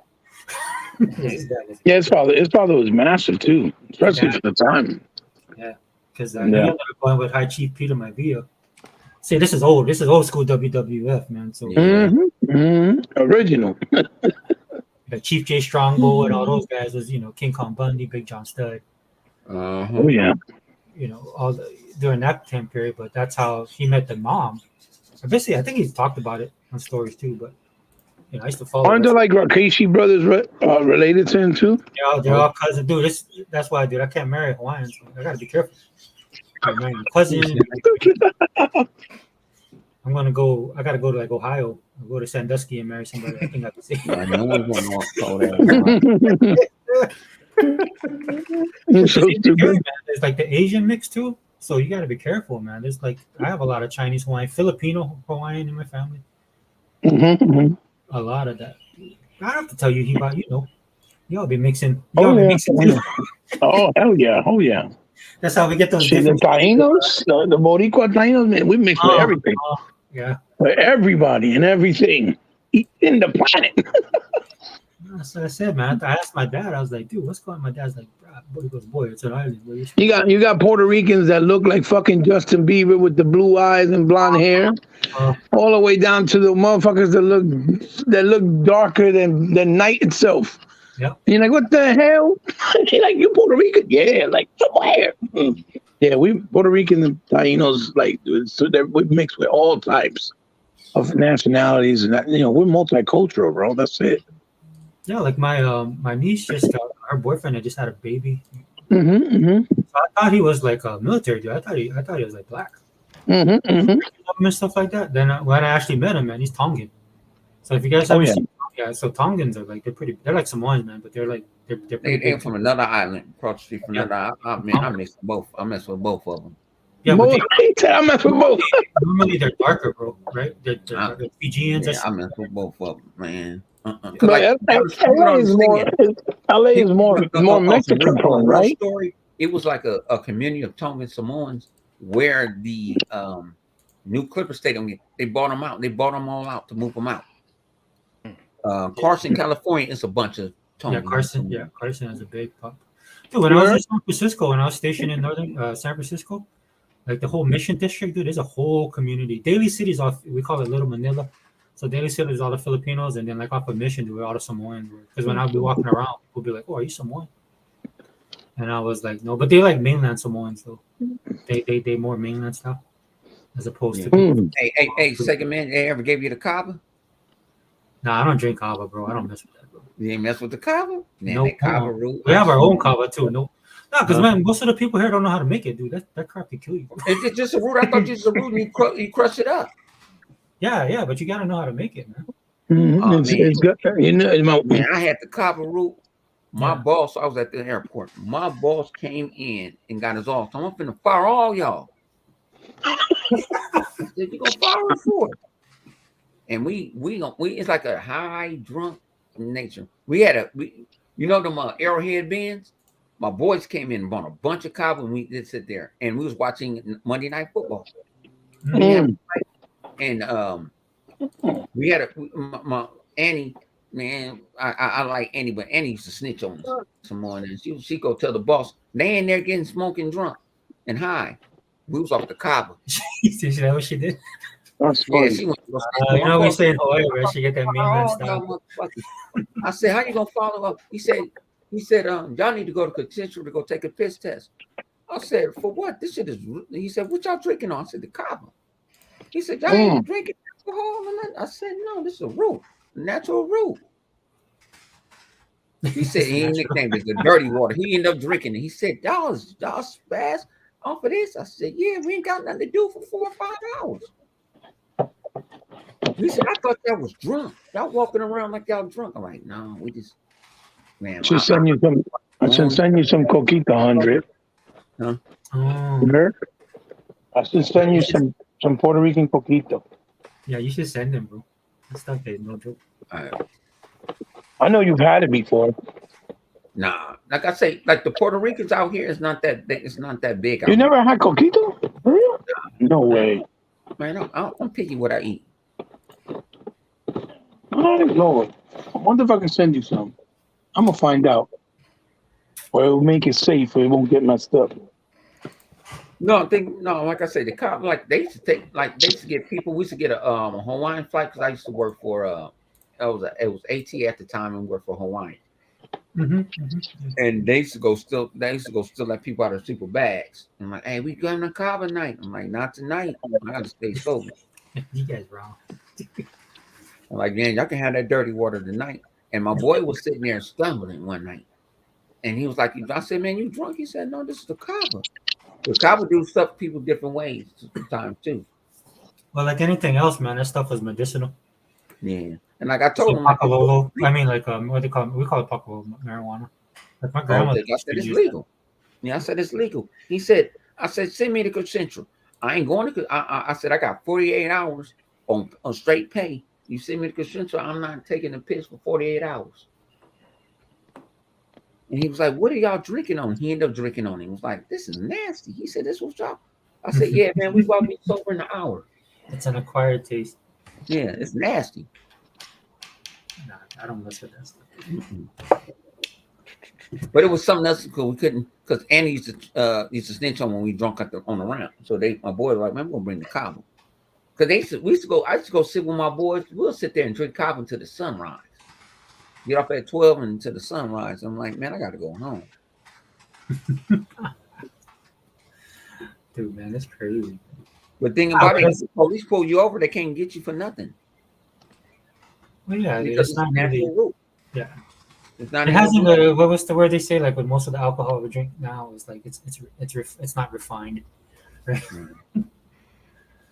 That's why some of the guys here, they were like, yeah, they should make marijuana legal. I'm like, dude, you don't want that stuff to be legal. Mhm. The government gonna take it over. Then some pharmaceutical companies gonna take it, make it into a pill. Then you guys won't be able to smoke it. You have to buy their stuff. Yeah, like marijuana legal out here. Like, shoot, you can go there and everywhere. You don't need no Yeah, yeah. medical license, no nothing. Go to a dispensary. If I'm not mistaken, it's on Big Island they do that. Yeah, I went to San Diego for my birthday a couple of years ago, and they were doing it delivery. I was like, oh shit! Oh yeah, you get it delivered. You can do whatever you Yeah. want to go pick it up. Because some people just scared. Like, I don't want nobody to know I'm doing it. I'm like, you need All to right, know disclaimer for the podcast. We do not. This is just our thoughts. Hey, it's legal. It's legal in our state. I don't know if it's legal in other states. It's legal. Yeah. No. But yeah, Unlimited, man. I'm gonna dude.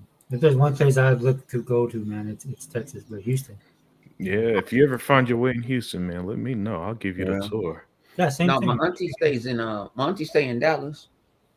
Okay, yeah, that How was is like Dallas, dude? that was like 4 hours away. It's not that. Yeah, close. but where y'all get that? Yeah. That's why I saw that off of what you call it. Where y'all that's a Dallas thing. I mean, that's a Texas thing. I'm like, yeah. I got that off of old boy. Oh yeah, I don't even notice it, man. I probably just did it so long I don't even notice it. Dude, Texas is so big, man. Different sections, right? They got their own little type of dialects and stuff. Yeah. This state's it sometimes it's annoyingly big, man. It's just too damn. Nothing's close. Hey, man, don't You count your lucky can't. stars, bro. You're gonna end up like Hawaii, man. You can't spit without hitting somebody.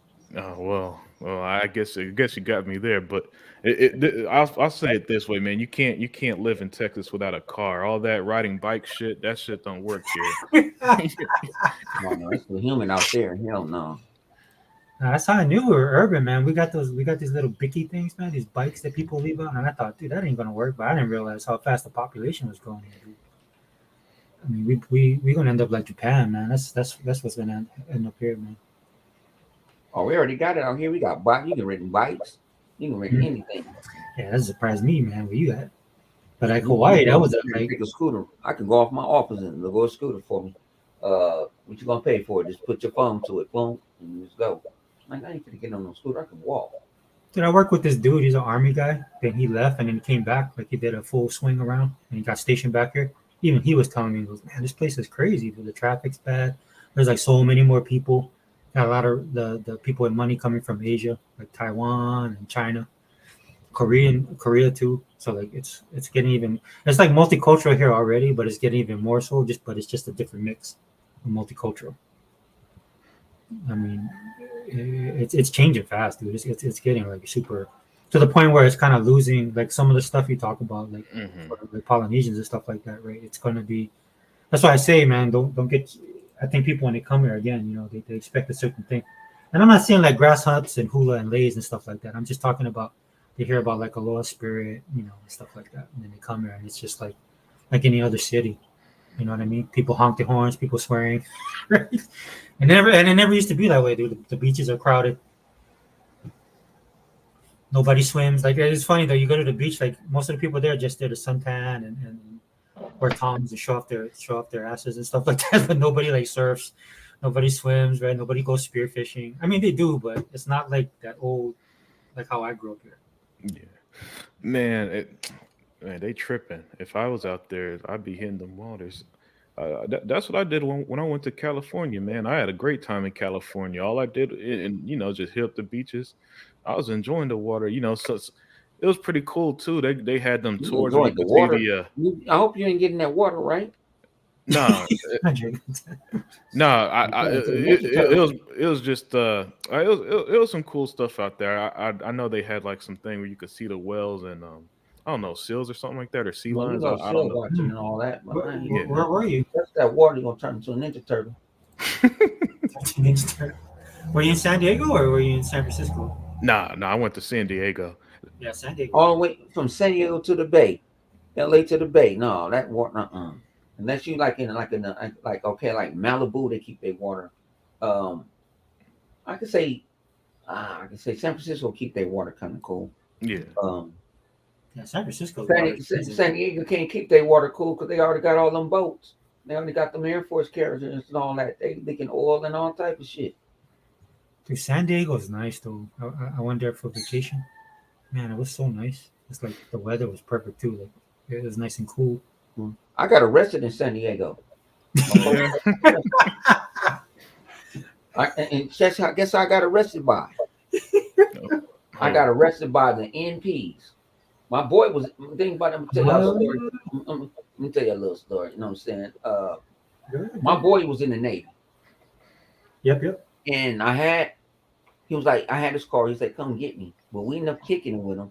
I didn't know the Navy and the Marines don't get along. Yep, they don't get along. I'm prior Navy, by the way. Got into a fight.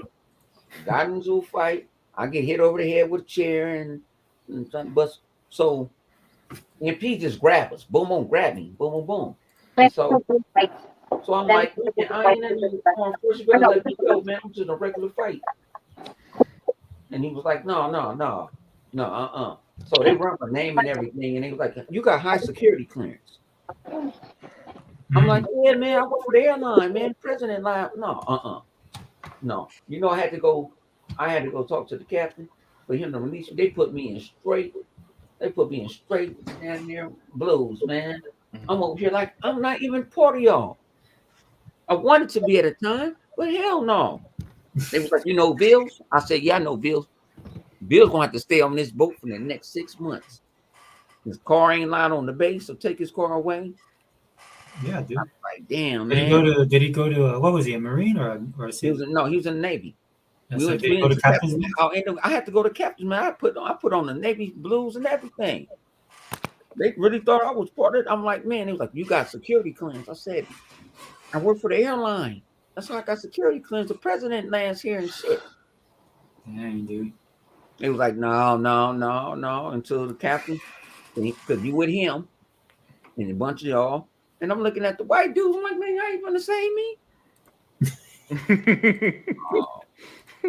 Nah, ain't shit. I was on an admiral staff, dude, so I had a top secret clearance. Yeah, dude, that clearance is no joke, man. Yeah. Yeah, dude, And it was like, how you get this? I'm like, no. So when captain was like, man, you a new dude? I said, for one, no, I'm not a new dude. I said, I'm Bill's friend. We got into a fight. I saw somebody hit them with that. I got hit with something. I was an innocent bystander. You know what I'm saying? He's like, oh, you can go. But your boy got to stay on this boat for 6 months. Take his car. He's not allowed on base no more. His car ain't allowed on base. I said, well, how many fights he had? About 4. I said, oh, I'm about to drive this back up to LA. I don't know, man. In today's military, we probably wouldn't do anything. Yeah. I still work. I work. I'm federal, and so I work with the military. So the military now is just like totally different, man. And since I'm like a federal employee, I got to go to all the training. Dude, it's not the same military, man. I tell you that straight up right now. Nah. Like a lot of my friends, man, they retired. They either retired or just got out. And some of it for the money, right? I mean, if you're gonna get paid outside, then definitely, right? Yeah. But a couple of my friends have told me you should stay in, man, do your full tour, man, so you can get your retirement and then bounce. because I didn't do that. Well, I didn't have a choice. I hurt my knee, so I got discharged. I got medical discharge. But it's Hey, just it's a different military now. So. hey, guys, I gotta get going. Yeah, man, we've been I'm running this for a going while. too. Yeah, me too. Because I got therapy, man. But Yeah. yeah, thanks for stopping in. You know what? Just real quick. Yeah, Unlimited. You saw what Vodka put. He wanted you to. Oh yeah. Okay, yeah. He said Unlimited Production going to E3 to get Colin Moriarty on the Unlimited Truth. Yeah, man. He ain't gonna be able to run from me if that's the case. He'll be running. He ain't gonna come on shit. You know what you talking about? I don't know, yeah. Yeah. That would be. He gonna have to get his thesaurus ready. My for my ass. podcast is organic. What you talking about? You know, them guys is totally different when you meet them. I could imagine. pretty sure. Yeah. Yeah, and you know, 100 got the hookup up there in the LA, so I know he know exactly what he's talking about. I could imagine how different they are, man. Hey, if you guys do something, let me know, man. Are you guys gonna Yeah, do it? like I said, I done met ponies at E3. It was like, man. He was like, man, I apologize, man. That was just funny, laughing giggles. I'm like, man, you going to eat, man? I ain't trying to do nothing. I didn't walk up on me. I'm not gonna do nothing. I like my freedom. Yeah, he said I like my freedom. Hey, anything else before I go? Sig forever. Yeah, I'm about to Yeah, just real quick. I'll do the podcast this week. I can't Yeah. tell you the time, man. But I definitely gonna do one. And Yeah, just hit me up. Yeah, I'm only working. I'm only working today, tomorrow, and Wednesday. So Thursday and Friday, I'm good. You know. Okay, cool. Yeah, Yeah. I'll definitely. You know what I'll do? I'll do the same thing. I'll just link everybody. Yeah, just don't do it Friday because that's my mom's birthday. Oh, this Friday? Yeah. Ah, dude, sorry. Yeah, that's when I was gonna roll it this Friday. Oh, okay. Yeah, I won't be. Maybe I can do it Thursday if I get off on Friday. Mm-hmm. Because it depends, man. I gotta do a follow up on my knees, so they're just gonna check to make sure I don't got no water in there. Oh, okay. So, but if I do it, I could possibly do it because I think Sega Man's doing it on Saturday, right? Yeah, you do Saturdays. Oh, thanks, 100. Oh yeah, so Saturday. Oh yeah, hey, peace, 100 man. Always glad hanging with you, brother. Okay. Well, what I'll do is I'll shoot for Friday, but if I can do it Thursday, I'll just let you. I'll message you. Yeah, that I'll works. message everybody. That works. Yeah, if I get off on Friday, I can do it Thursday night. Cool. But yeah, it'll be predicated on the appointment schedule I have. Cause I work with the VA, man, and the VA you got to be flexible with these guys. Don't talk work with the VA too. See about. Huh? Don't talk work at the VA too. Yeah, but he got a different position now. Like he's doing something else. Yeah. I remember he said he got a new job. I thought he was still at the VA though, just doing something else there. Oh, I thought he got promoted at the VA. What was that? I thought he got promoted at the VA. Yeah, I thought so too. Yeah, that's good for him, man. Yeah, VA is they're just swamped. Mm-hmm. They got a lot of people to They handle. probably don't got enough help. Yeah, that's another thing too. I mean, hospitals in general. Right? Yeah. I know in Hawaii, dude, we got like a Dr. Drain going on right now. Mm-hmm. So take care of yourselves. Shoot, trust me, I'm trying. Yeah, dude. Yeah, I know you've been working out and stuff like that, bro. Yeah. Good job. Yeah, Bro. I cut fast food. I don't drink soda and none of that, man. I've been trying to take care of my ass. Yeah, because the It's not hard, but it's it's just a work in progress. Mm-hmm. yeah, you can still do it, dude. Just do it in every once like make it a treat for yourself. That's what I ended up. Yeah. I'm not the biggest fan of fast food in general, so it wasn't the hardest thing to cut out. It's just that what got me in trouble was all them years of working 12, 13 hours a day and being too tired to cook anything, man. So Oh no, yeah. yeah, Exactly, so you go to like a Jack in the Box or something on the way home, and that's how you end up getting the bad eating habits. At least that's what happened to me. Well, I mean, can you really call that bad eating habits? Not really, because problem is you're so busy, you haven't really no choice but to buy something that's outside real quick. You know what I mean? Yeah, well, I say, I mean, the way I was eating, it wasn't healthy. Like most people, they'll probably get like the number one, right? I'm ordering shit like a Big Smoke from GTA San Andreas. I was eating way too much, man. I was pushing 400 pounds, but that's not healthy for someone in I their got you. 30s, I got you. man. Yeah, Yeah. so for me, when I say unhealthy, that's what I meant, man. When I eat, I was like, you know, you get fast food. It's one thing if you get fast food once a week or something, that ain't gonna kill you.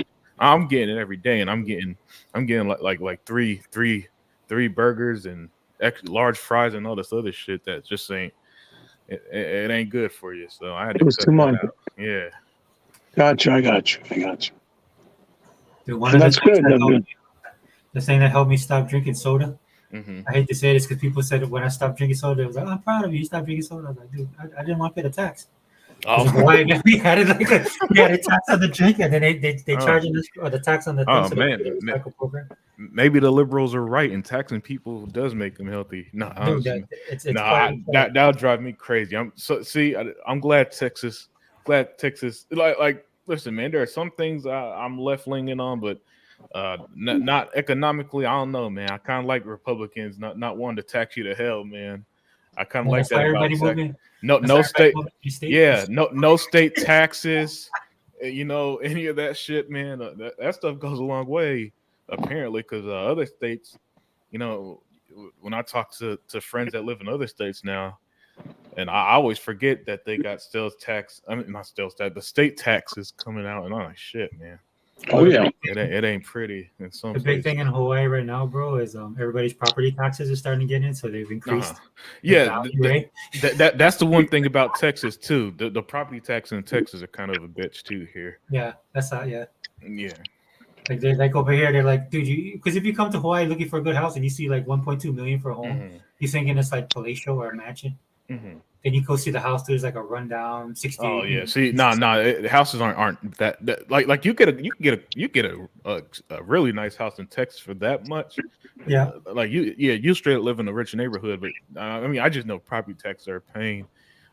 Houses start in like the 200,000 area here. You live in a nice area. Oh, nice. Yeah. I don't think Hawaii's seen that since like the 60s, probably 50s, Oh, Right. wow. 60s. You guys started in the 100,000. The 200. It used to be 100,000, but now that so many people moving to Texas, it's like in the 200,000s now. That's why That's Texas is still- lucky. That's still a good price though, because Yeah. damn. Yeah, you see, you know what you said is why what's that phrase? Everything is relative. Nope. Because Mhm. what was cheap to me, like what was cheap to me, that seems expensive now is apparently cheap to everybody, and in other places of the country, right? That's why they come here. Yeah. But for me, living here basically all my life, it's like shit, man. Y'all got to slow down. Your boy ain't used to stuff like back in the summer when gas was $3 and all that stuff, right? And then 100 would say, "Oh no, I paid $6 of gas." I'm like, "Oh shit, I guess I can't complain then." Like, gas is back to like 220 now. Wow, really? Yeah. Well, dude, Shit, we're still paying $475 over here. Oh, yeah, but Jesus. it's the state you live in. That's why too, because you're a local government. That's another thing about Hawaii. Well- They always maintain a high gas price here. It's just what high, right? Because already the gas was like $3. We were already in the $4 range, Mhm. right? And then when it hit, dude, we jumped up to like $6, and even people here were like, "Dang, that's a lot." Oh, Right? Like it affects because it affects everything, right? The gas prices go up, and Yeah. your electric bill will go up because of that. Your food will cost more. Mm-hmm. That's the You gotta inflation. understand. Like in the area where I live, out here in Jersey is next to the city, right? Mm-hmm. Yeah. But when I was driving cab, right, which was when I had my second son, right, Mm-hmm. my second child, I was still fairly young, right? I was like 25, 26, whatever. Yeah. We were paying what 74 cents for regular Mm. a gallon. Damn. That 74 cents for regular, and it was like 89 for fucking super. Yeah. But from that, coming from that is such a small, short span of time, right? Mm-hmm. Because I'm 48 now, right? Right, right. So you figure in the span of maybe 20 years, right? About 20. Right? It went from 87 cents or 74 cents a gallon, and now it's like $5 a gallon. That's a big leap. Man, that's a huge leap, man. That's what I'm saying. He bought story reminded me. I was watching The Simpsons lately because I love The Simpsons, right? Right. Mhm. Homer said if this was a super old episode, Homer said if gas goes up to over $1, I'm boycotting. I'm like, damn, I killed $1 gas. I was dying at that joke. So I was like, man, I killed for $1 gas. Man. Yeah, for real. You know we that all was made- would shit. Yeah, you know that was made in like 1991. Oh yeah. Yeah, since it's been running like 30 fucking years almost. So Yeah. you know that it's been around since all these changes. Mm-hmm. Well, that's what people do on Twitter, right? They do those Simpson predictions, right? Mhm. They share like the Oh episodes, yeah. talk about stuff that's relevant to today. And No, it's that's also, why for Unlimited, that's why for us, right? Like for us, like meaning me, Sega Man, Sega Forever, 100, E-Rock, right? So, you know, and even Tuck. When we see those products, like, oh yeah, that when people are like, oh, $70 for a game, that's too much money. Yeah. Dude, when the fucking Saturn came out and fucking the 64 and to be honest, even in the Master System era, I remember when I wanted to get Phantasy Star, right? One for Master System, and another RPG called Miracle World. Mm-hmm. I don't know if you remember that Sega, man. yeah, dude, that's It was called Miracle World. Awesome RPGs, right? And because that Phantasy Star had like a 3D chip because it was doing a brand new like 3D rendering in the gate in the dungeon crawling, and it was ahead of its time, especially for 8-bit. yeah. That game was $90. My mother paid $90. Remember in Toys for All to get me that game back in like '87, I think it was. Yeah. Might have been 80. Video games were expensive in the 90s as well. Because I remember WCW versus NWO Revenge on the Yes. 64. That Yes. game was like $80, $90 too. Yeah, you don't remember for 64? I think it was. I want to say Mortal Kombat 4, or was it Mortal Kombat Trilogy?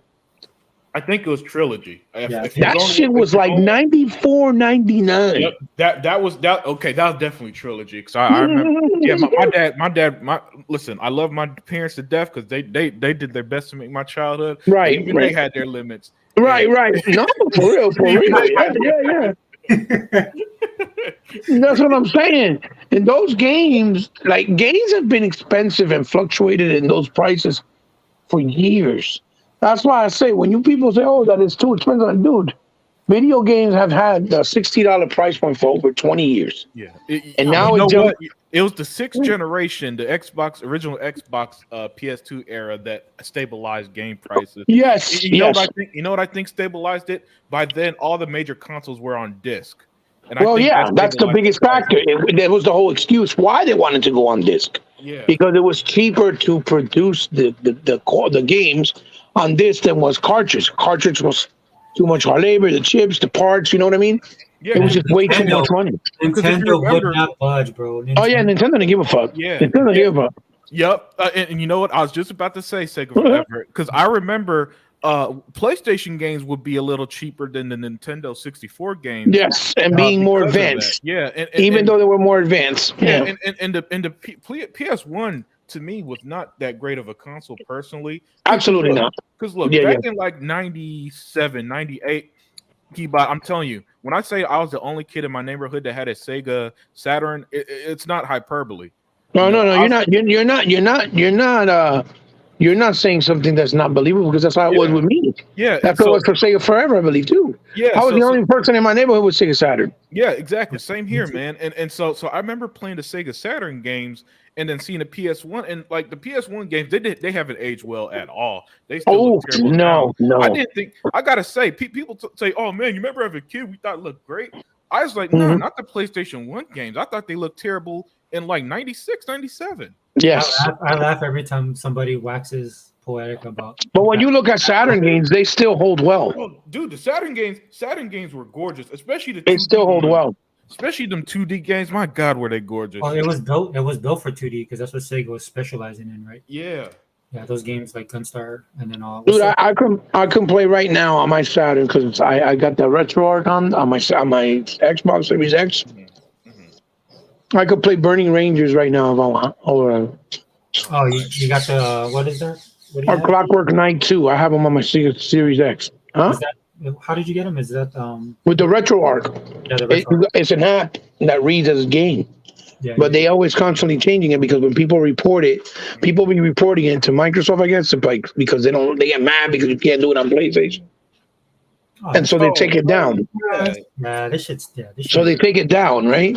But every day or every other day, somebody puts up a new one. So You know when you put it up, that's when you download it, and then you're able to download the files from your PC and put them on a thumb drive. And the cool thing is the app that reads as a game, right? It lets you do video recording of the games, and it lets you upgrade them and update them with HDR, 4K output, so they look even better than they did ever on the original console. that shit- And that it's should be- wild. that should That's be just wild. Microsoft's next purchase. Huh? Microsoft's next purchase should be those guys. Yeah, I mean, I got, like I said, I gotta give, like, if I ever need to do like a video walkthrough with you, show you how to do it. It's free, dude. I got Nintendo 64 games like Wave Race. I got all the arcade games free, like everything arcade. Right now, I'm trying to get.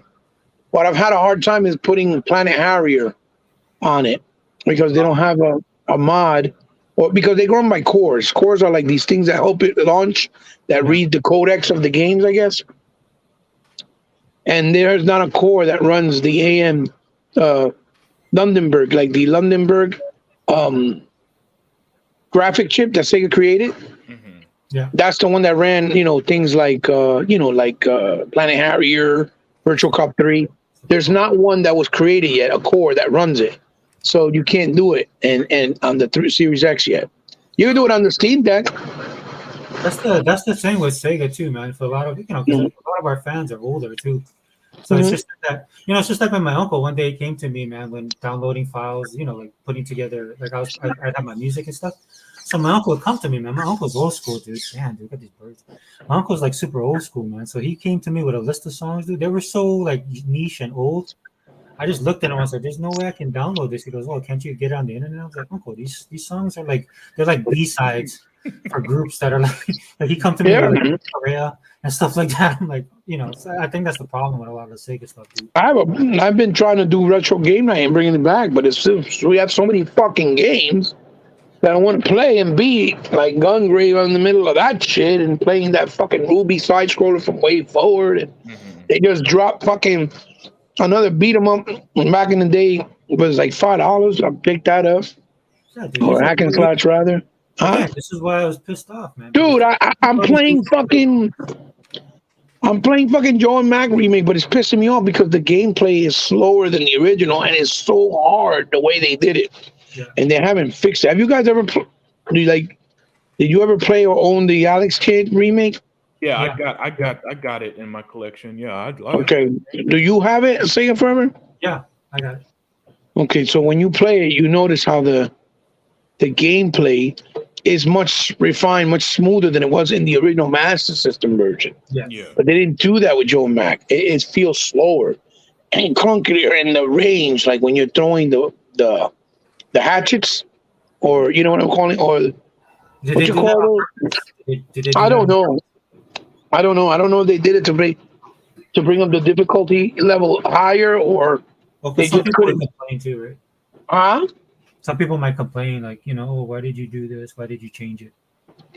It's like retarded hard because the hatchets, when you jump on top of characters, it's supposed to give you a boost, and then you can throw the hatchet higher and be able to reach the dinosaurs that are bigger, right? Yeah. But in this, when you throw the hatchet, it's like if you're doing a pew pew, like it keeps falling down, and it barely has any range. The tomahawks that you throw at the dinosaurs, right? Mm-hmm. So it makes it really frustrating because you keep doing it, jumping on things and trying to hit it, and you keep missing, and then it catches you and eats you, either bite you or it'll hit you with his tail and you keep dying really fast. Because it takes a lot of energy. So I'm really frustrated with it. But I like the way it looks, but it's like, oh my God, it's pissing me the fuck off. It's pissing me off, yeah. I'm trying to, when I go back with the retro, man, you're gonna see a lot of shit because I got like Wii U shit. I can play the Tosanoko versus Capcom, Ooh, the Sin and Punishment 2, all on the Series X. Looking way better than they ever did. Like I'm playing it in 4K. That shit, remember, on the Wii U was like 4 or 380p. Mm-hmm. You know what I mean? I'm playing it in fucking full fat 4. So it looks fantastic, right?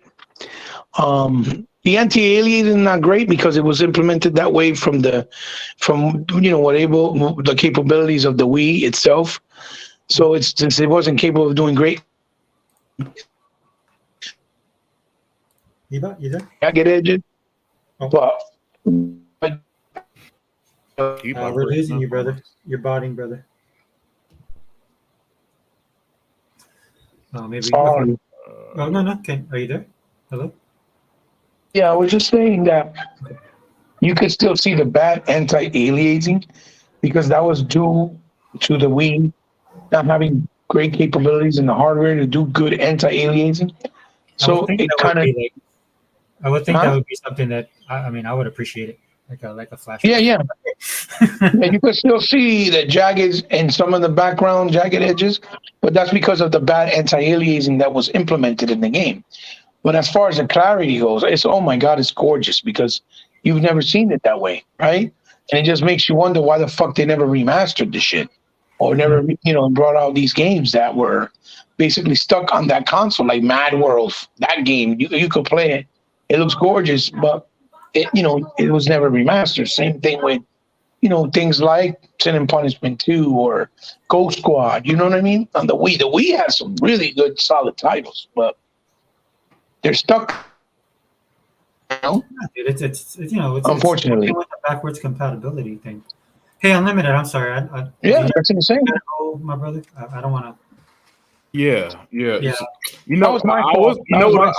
No. I've been working the whole time I've been doing this. Oh, sorry. No, man. Listen, man. It's a super slow day. I'm only working because I don't want to. I'm not working. I'm not working Thursday or Friday, and I don't want them to bother me. So I'm knocking this stuff out now, right? But when I was about to go, I was about to clock out. You know what I'm saying? Go get something to eat. Then some work hit me up. so now it's like, oh man.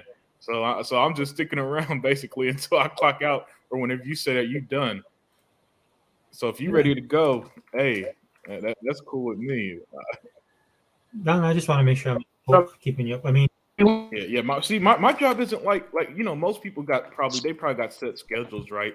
With my job, man, people don't understand how flexible my job is, because I've been here for so long, for about 6 years, so I got a lot of leeway, seniority, and other stuff. So I don't have like a set 9 to 5 work schedule. I literally just, if I want to, say forever, I could start working at like 10 a.m. and they won't say nothing. 11 a.m. and they ain't gonna say nothing. But I just like getting out the way. I like working in the morning, get it done by 2 or 3, and enjoy the rest of my day. So that's why I'm knocking this stuff out right now, so that when I'm done in a few minutes, I am done. You can get back on that backlog. That's what I'm doing. Yeah, you already know it, man. I wasn't able to do any gaming yesterday on Christmas either. Yeah, me either. Oh no, I did yesterday. Yeah, a little bit, but not a lot. And basically, I did it just for my daughter because she's in. Oh, we lost you, buddy. My daughter is actually on vacation with the mom, so she's there. They're at Disneyland right now. So I had to watch like these Twitch streamers. So I normally don't watch Twitch. So I was watching these Twitch streamers, and all they do is complain, man. Just complaining about the matches. I'm like sitting there watching this. I was just like dying slowly. I was like, dude, you guys don't realize how good you guys have it now. Yeah. That's the stuff we do for our kids, you know what I mean? But no. So, dude, if you I don't know if Hebot's gonna. I know he's having we come back. I'll stay on until he comes back. But yeah, I gotta go to the therapy. Oh yeah. Hey, if you gotta go, you gotta go, man. I still got time, but I'll wait for him to at least come back. And it's close by. It's like right down the road. Oh, okay. So I just wanted to do this basically, man. Just talk about, like I said, you know, I hope people that are new to the console, Mhm. you know, I hate to say this, man, but I want Xbox to become like Disney Marvel in a Yeah. sense, in the sense of just having normies on here. Right. Because once you get the normies on here, dude, it'll put up that barricade of all these haters. You know, it's just like to cut off your nose to spite your face, kind of thing. Because there's already issues with that as well with the people that are just normies and stuff like that. But if you get them on board here, Mhm. right, we don't have to worry about all the hate that we get from Sony because they're going to be a minority on PlayStation, right? Once Right. everybody switches over, and you know, Sony knows this, man. This is why Sony's fighting so hard. Not to rehash old arguments, but I just want everybody to like for Christmas, man. Look, enjoy your console. Put you guys out on blast, man. Like I said, I was watching your content and enjoying it, especially since I really couldn't do anything. Yeah, hey, thanks. Yeah, dude, it was good, and you brought the passion and the fire. E-Rock always bring the passion and the fire, Yeah. and then all the other guys was jumping in as well. Even Sega Mans, I watch his stuff, he bots, but yeah, man, I think it's important that you know, people on the Xbox side, especially these influencers, man, they piss me off because I'm like, dude, you're supposed to, if you're gonna rep the brand, rep the brand. And I'm not Mhm. saying for you to be a fanboy, but at the same time, dude, when you guys go on these stupid rants, right? You know, Yeah. that doesn't help anybody. Right? It doesn't help the gaming industry. I mean, maybe the ponies, but it doesn't help the gaming industry in general. Definitely doesn't help Xbox. Yeah, what gets me about their rants is that they always go to such extremes for some reason. You know, it's never, hey man, I was disappointed in this. Hey Xbox, I hope you do better, and this and that. I could respect that. Nothing's perfect, but they go to this extreme. Sega forever. Oh Xbox, I'm selling my Xbox. Xbox sucks, and they're like, come on guys, really? It's a slap in the face. This and that, and I don't know why they. When it comes to Xbox, they lose all nuance. But when it comes to Sony, they forget that Sony doesn't do shows. They're in all this other stuff and all the lies they've done. Yeah, I basically went on their comment sections. I don't really watch their channels, Mhm. but I saw the video and I'm like, okay, if I talk about this, which is the video I wanted to do, but I couldn't. Yeah, And then but I did watch the videos just so I could write in the comment section because, like you said, I just wrote them. I was like, then just sell your Xbox already, dude. yeah. That's where I'm at with a lot of them too. If Yeah. Xbox is so bad and every year they disappoint you, at what point do you keep making content about a product you don't like? You know what I'm saying? So I'm like, why do you put yourself through that? What happens next year if Redfall is maybe it's supposed to come out in March or June, or I'm just throwing this out there. I don't know when it releases, but maybe say like it's supposed to release in April and then they hold it. Like maybe the game's done, but there's too much content, then they hold it to like Christmas season. Then what do you guys Yeah. do? Right? So just leave. Like for me, like with Starfield, I was disappointed because that's the game I was looking Yeah. forward to. But I'm not crying because I know there's a bunch of other games. Like my backlog was ridiculous enough as it is, and Game Pass just keeps on dropping stuff. Hey, You know? exactly, and you know that's exactly what I said when it first got delayed earlier this year. I went on my channel and I told the Xbox community to chill out. It's just a delay. They act like it was canceled, like not Starfield, Scalebound was or something. And they bring that crap up too, dude. I hate that, man. They're talking about Starfield and stuff like, well, you remember when they had Scalebound? And I'm like, dude, that was like. Yeah, that was like 6 years ago. Let it go. But it's funny that you're talking about that as far as and then Hebot was talking about the retro stuff, man. I was laughing because if you were in there at that time, right, like we were, you see how everything was, like I said, everything's cyclical. So the stuff that's happening, like when Nintendo didn't want to translate, Nintendo wanted to keep everything on cartridge. Yeah, They didn't want to move along. Like Sega was pushing disc, and so was PlayStation, and then they got caught up in that. You see that happening now with Sony, right? Sony want to move forward. Like you were saying that in your podcast too, dude. Like they're just stuck in the past. You know, I'm like, look, dude, if you guys want to be stuck in the past, go ahead and be stuck in the past, dude. We moving forward. That's what exactly, man. Xbox moved forward. I'm moving along with them. You know, and look, I love the Halo classics, your Gears, your Forzas, and all that. But the fact that we're getting games like Starfield, and Redfall, that's what I signed up for as well. I'm just as excited as I would the next Gears. And I appreciate what Microsoft did, right? Microsoft basically looked at the field and said, look, no matter what we do, you know, we're not going to please everybody, so why don't we just do everything? And then Satya opens up that checkbook, right? Yeah. And that's why we're getting what we're getting now. And I love it again because it's exposing all these fake freaking people. Yep. And then here's the thing, Sega Forever. Last generation exposed that whole they only do Halo games and Forza. Because last I checked, we got games like Cuphead, Battletoads, Sunset Overdrive, State of Decay. None of them last I checked is shooters or anything like that. No, that's why I was cracking up because a lot of times their go-to was like, well, these games aren't good, they're not great, that was the excuses. But they've been using it so much now that you look at them, it's like, no, the problem aren't the games, the problem are you guys. You guys are the problem. Because I understand that you guys are supposed to be gamers, right? And everybody has their different flavor and being a different type of gamer. Yeah, I understand that. But a gamer at its core, right? They love games, right? It's like you're a DC fan, right? I see your avatar, right? I know who that is, right? Even though I'm on the Marvel side, right? I know exactly who, which Green Lantern it is, when he came out, and his origin. Now, if I'm a Marvel guy, how do I know that? Well, because I'm also a comic book guy. Exactly. That's how I am as a DC. I'm a DC fan, but I always said it's not like I don't know about Marvel. It's not like I never read the Chris Claremont classics for X-Men, for example. You know what I'm saying? People think, people think that because you like one brand doesn't mean you don't respect the other, or there aren't things about the other brand you're gonna like. But that's just not realistic. You know what I'm saying? With any entertainment, I've always said I'm not the biggest anime fan in the world, but Princess Mononoke, when I watched it with my ex earlier this year, I loved that movie. It was fantastic. You know what I'm saying? It was a kind of animation I wish Western animation would do more of, right? I used to watch Dragon Ball Z back in the day. Yu Yu Hakusho is my favorite anime, and again, I'm not gonna sit here and pretend I'm an anime expert. I never seen like the dude on your screen from My Hero Academia. Now I haven't watched it yet, but the point is, just because I'm not the biggest anime fan doesn't mean there's not anime I don't watch, right? You know what I'm saying? Yeah. And that's how I see. That's how pretty much almost anything is, except for PlayStation. PlayStation could kick rocks, man. They did that. I know.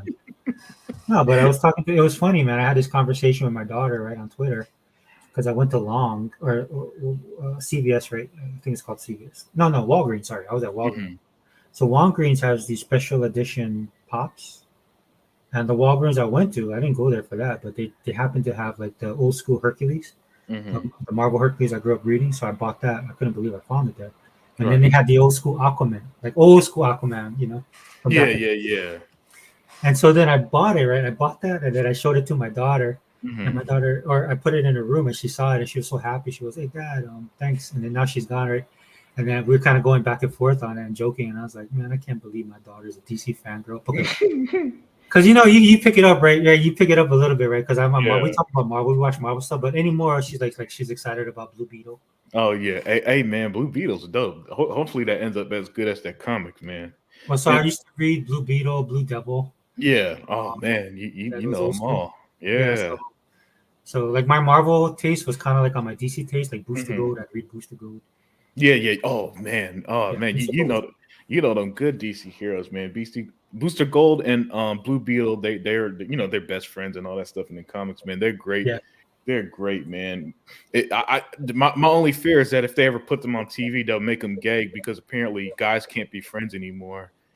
That could be dangerous. Yeah, because they're literally just like, it's pretty much just like if be like you just read about your homeboy you hung out with back in the day or something. That's pretty much how their adventures are in the comics, and I love it, man. You know that they're just two buddies who so happen to be superheroes. Well, I've been trying to get the for my daughter's birthday. I'm trying to get her the old if not the maybe not the originals, but the reprint, at least a reprint of those comics I grew up reading, because her introduction to Booster Gold is basically the Justice League series. Yeah. Okay. So but she loves the character, so I could tell, man. You can't fool me. Right? Little by little, like the content she's starting to read, the stuff she's big into anime. But when it comes to comic books, man, she always be talking about and it's funny too, but she likes the same characters I like, kind of. Right. So, but I sent her a text saying that I can't believe you're a DC fan, and jokingly. Right. And she just laughed back. But again, that's about being a comic book person, not Yeah, just a yeah, comic yeah. fanboy. Yeah. Yeah, and that that's the important thing about it, man. For me, I have a genuine love and respect for pretty much everything comics, man. Even outside of your traditional Marvel and DC, I always Yeah. like Mike Mignola's Hellboy. Yeah. Yeah. The dude who created Spawn, Steph Todd McFarlane. McFarlane. Yeah, Yeah. McFarlane. Todd McFarlane. Yeah, Todd McFarlane. That's right, Todd McFarlane. Steph McFarlane's a Family Guy. That's right, Todd Yeah. McFarlane. Oh, he's a nerd too. So Yeah. Oh yeah, yeah. So my love for comics isn't just DC. It just so happens DC is my favorite. well, I think because and I think that's the big problem. Like switching back to like PlayStation guys, it pisses the thing that pisses me off the most about them is that we know more about their brand than they do. Dog, it's almost jarring how much more we know than them. Yeah. I kid you not, man. Years ago, when I first started doing the whole YouTube podcasting thing, I had someone say Final Fantasy started on PlayStation. I'm like, no, it didn't. It started on Nintendo. Nintendo. It was on Nintendo until Sony took them away. Tomb Raider was on Sega Saturn before Sony took them away. Resident Evil was supposed to get a Saturn port before Sony took it away. So it's kind of crazy how we know this, but somehow they don't know their own history about their own brand. But my thing has been, I think that for most of them, they started gaming in like the PlayStation 3 era or something. Yeah. You I know, agree. Yeah. and that's why they don't be knowing anything. Like one of the reasons I don't talk a lot about DC stuff because, like, for example, my Green Lantern is actually Guy Gardner. Yeah. Oh, Guy Gardner's awesome. Yeah, well, he was so awesome. People hated him back in the day. Yeah, well, That's probably why I left him. I think there's a kind of generational thing with him. So I know when he first came in, he was kind of arrogant, but He was a prick, dude. yeah, exactly. But he was in Justice League International, and I think that refined his character to me at least to where he's more like super. I think he's hilarious. He's such an over the top abrasive asshole, but I just think it's hilarious, right? And he'll get knocked out by Batman, for example, right? And it's just little stuff like that. But yeah, I could see how people hated him when he first came around. Well, he's like that, like in wrestling, right? He's that classic foil. Yeah, great point. Yeah, so like for somebody has to be the bad guy, and I'm not talking about the main guys. This is why you have like Iron Mike Sharp, guys like Iron Mike Sharp and Special Delivery Jones, like those type of wrestlers. Yeah, that you need to play off of, and that's kind of like how I remember him. Now, my memory could be a bit foggy. But I own that because that's when I started reading more DC stuff, right? So I always knew Hal Jordan as Green Lantern, but I didn't read the classic stuff. Right. You know what I mean? Because I was more on when I went back and read the old Marvel stuff, right? So that's why. But again, like when I hear some DC guys, I'll be honest with you, man. I listen to them. I was like, dude, I don't know, man. I mean, if you're a DC fan, you're a DC fan. Like even some of the Sega guys. I saw like on E-Rock, man. E-Rock was on your podcast, and he was basically talking about Sega. And it's funny to me because guys like me and Hebot and E-Rock, basically all those old guys, they grew up on Sega. Right. We can talk about that kind of stuff, and we can talk about the truth because we were there, kind of deal. You know what I'm saying? Like I remember the decisions they made. And I'll be honest with you, man, I didn't really have a problem with it because I loved the company that Sega was. Now, in the end, that didn't work out for them, unfortunately. Yeah. But I mean, if you're a true fan and you're a true gamer, again, I guess that's what I have a problem with now with the gaming community in general. These guys are. They're it's weird. They're more loyal to the brand than gaming as a whole. Yeah. PlayStation fans are the only group of gamers I ever seen that celebrate when a company goes under if they don't. You know what I'm saying? Dude, did you see them suing? Did you see them trying to sue? Yeah. Oh yeah. I saw that. I saw that. And I laughed. Yep, and I laughed in their faces about that, man. That's so funny, dude. I just imagine wasting time and money getting a lawyer over a video game that you're not going to stop anyway. Because I hate to break it to you, PlayStation fans, y'all ain't stopping this deal. You know that, right? Yeah.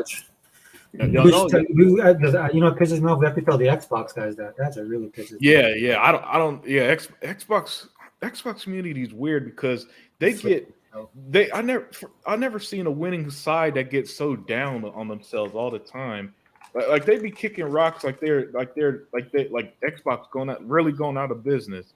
And I don't know. I never understood why the Xbox community be so unnecessarily negative. It's weird. You know what? Xbox community doesn't have the faith in Xbox, even though Xbox gives us everything. Yeah.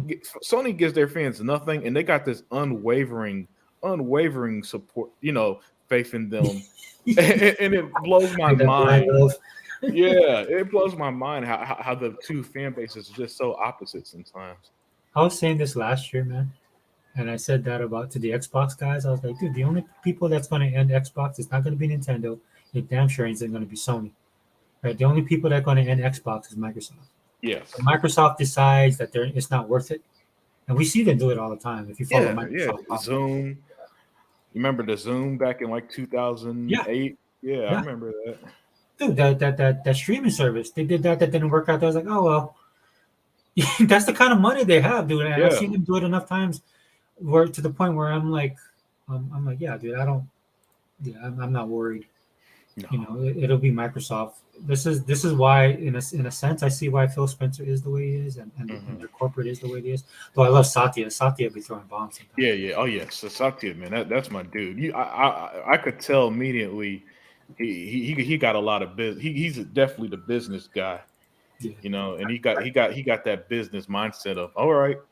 He knows how to play dirty basically without necessarily being dirty, if that makes sense. Well, I think he's just letting it go. Mm-hmm. But I'm telling you, man, I think if this deal, I don't want to say it because I'm only saying this if something happened and Satya gets pissed, I'll put it this way, right? Because this deal is going to go through.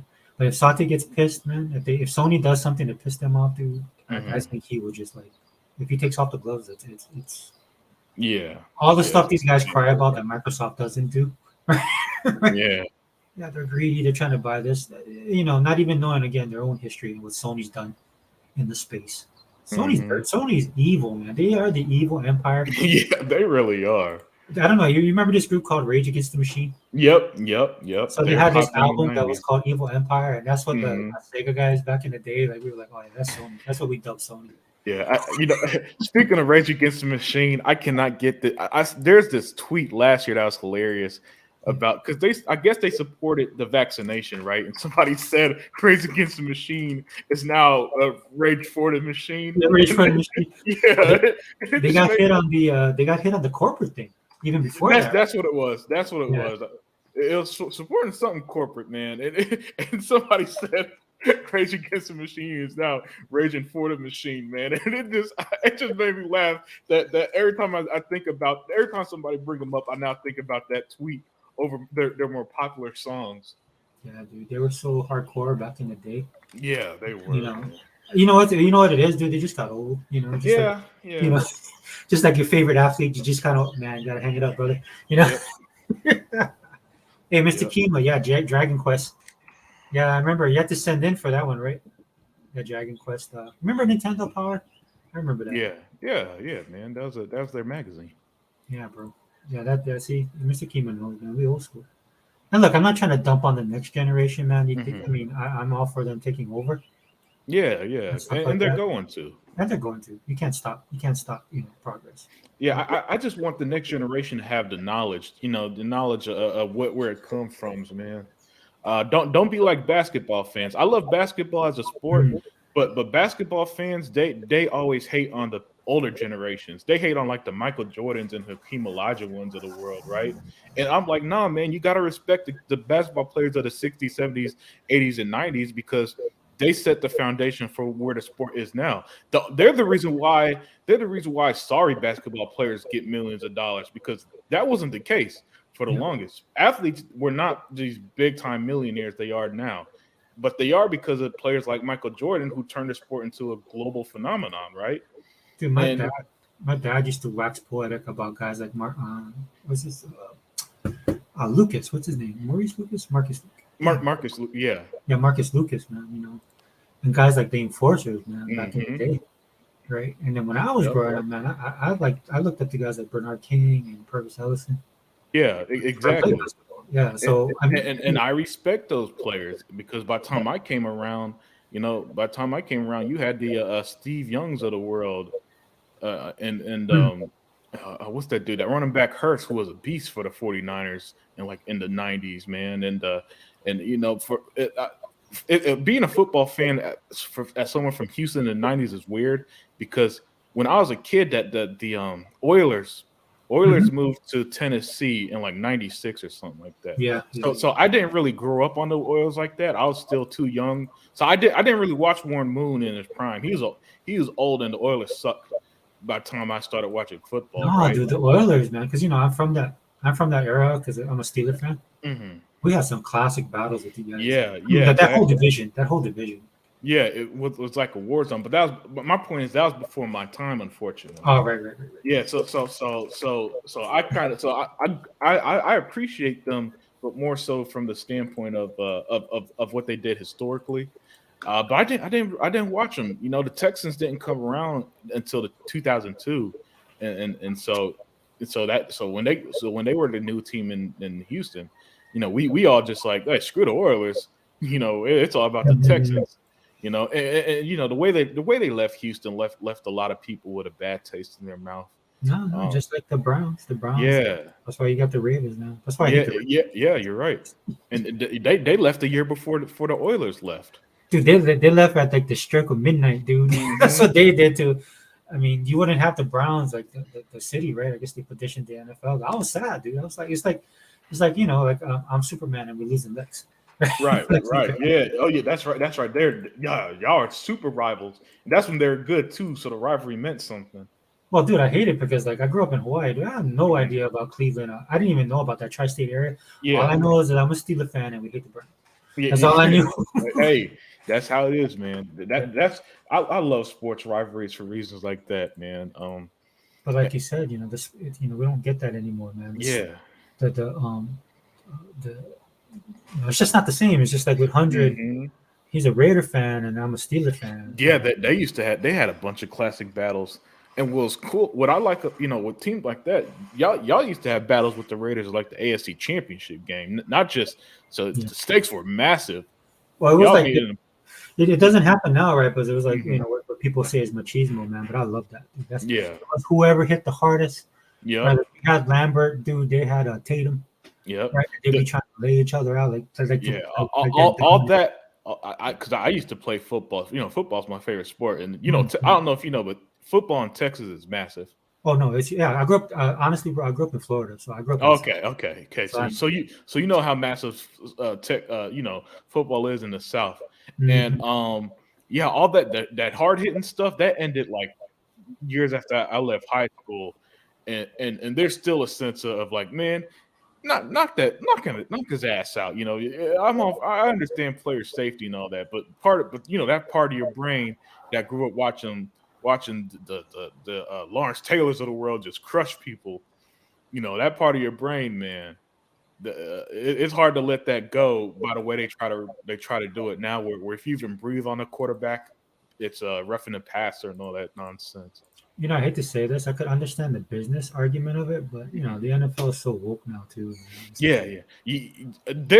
Fortunately, they're kind of toning it down a little bit, but I thought the worst era was like about 5 years. You remember when every October, everyone was wearing pink for breast cancer? Yeah.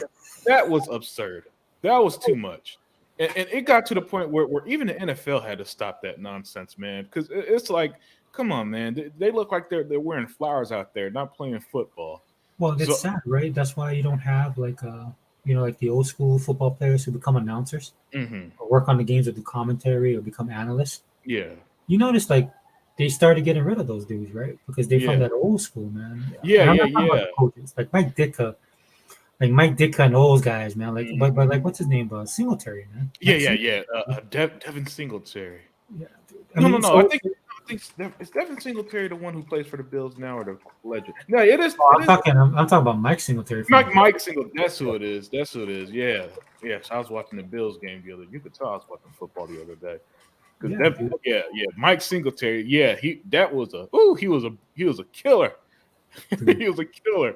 Those eyes, dude. But if you put somebody like him up right now, people will be like, "Oh, what's wrong with him? Why is he like that, dude? He's a little bit too, And Yeah, I'm like, dude, that's too aggressive or something. I don't know. yeah. And I'm not saying, look, dude. I mean, you still got to have your linemen. You still got to, dude. You still got the trenches. So you're gonna need warriors. Hmm. But it's just the way that the NFL has kind of shifted that, right? Yeah, Like the yeah, focus, right? So to the point where everybody needs to be like a Polomalu, right? Where he has right, that tenacity, but he has that athleticism, so they can promote that. right. And you know what? Basketball is doing the same thing. So I remember back Mhm. in the day, man. When I used to watch the NBA, first of all, excuse me, they used to call it NBA "No Boys Allowed," right? Yeah. And because it was like grown men, you could to get a foul call, you have to tackle people. Yeah, And the only worst reputation that within the NBA was the NHL. yeah, yeah. I mean, in the NHL, that they used to just I once heard somebody when I used to because NHL ain't popular in Houston. We don't even have a team here, Mhm. right? But when I lived in Pennsylvania, they used to say what they used to say. It was funny. Yeah, I went to. I went, A hockey game broke out during a fight or yeah, something like yeah, that, yeah, right? yeah, And that's what exactly. they used to say. So I already knew, man, hockey.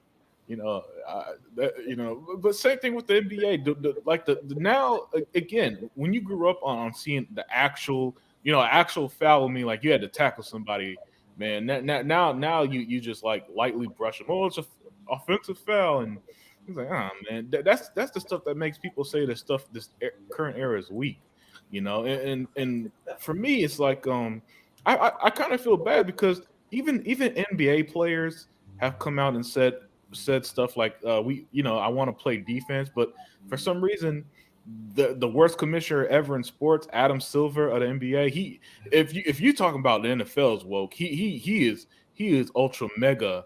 He's so woke. I'm starting to think he run Black Lives Matter, right? Because he's just so damn extreme and absurd with it, man. That You it, want me it to makes tell you what I think his problem is, dude? what? He's soft. Yeah, He's probably. soft and he's intimidated by these guys that like. So look, dude. Where I live in Hawaii, dude. Like, say if I'm in my family reunion, dude. There's some big dudes, bro. Mhm. There's some big boys, right? Yeah, And like, when I walk around here, dude, you see like a Hawaiian man. This dude they're just massive guys. I'm right, not small, but these guys make me look small. right. They make me look normal. But I'm saying, dude, like I don't flower away from that. You know what I'm saying? I don't. Yeah, Right now, if you're in a league that's predominantly, let's be honest, right, African American, yeah. Like right, and very 80% of. athletic, very strong, right, very intimidating. Mhm. Like to me, when I look at persons like him in the front office and stuff like that, dude, and he's soft, dude. So Yeah, I think sports commissioners need to have people who actually play the sport at this yeah, point, I man. agree. I agree. Because the dudes from like the 80s and 90s, they ain't gonna put up with these basketball players now who we got a load to manage, and that pretty much means literally not playing games. And it's insulting to the fans and the old school players who like how you get paid millions of dollars and you want us to feel bad for you for playing, for essentially playing a game, Right, right. right? Sorry, I don't feel bad for you in situations like that. In the same way earlier, 100 was saying he don't feel bad for the DC actors because they got severance pay. It's Yeah, like that for the athletes. They're millionaires. They're set for life, and I don't think it's heartless to expect them to play the sport they're getting paid for. Now I'm not saying play on a broken leg. Obviously, don't do that. yeah. But And but it but doesn't make business sense anymore, right? yeah. But if you're like quote unquote nicked up, man, just get on the damn court and play. Dude, you have a lot of people in these get into this stuff, right? It's just like everything else, man. Government and all this kind of stuff. You have these people that shouldn't really be in Yeah. the league at certain positions, but because they're fans or they just want to be important, they end Mhm. up getting in there, and that's what I think is hurting them. They're focused, Yeah. like you're saying earlier, with the global market. Yeah, dude, I agree. I agree 100% with the global market.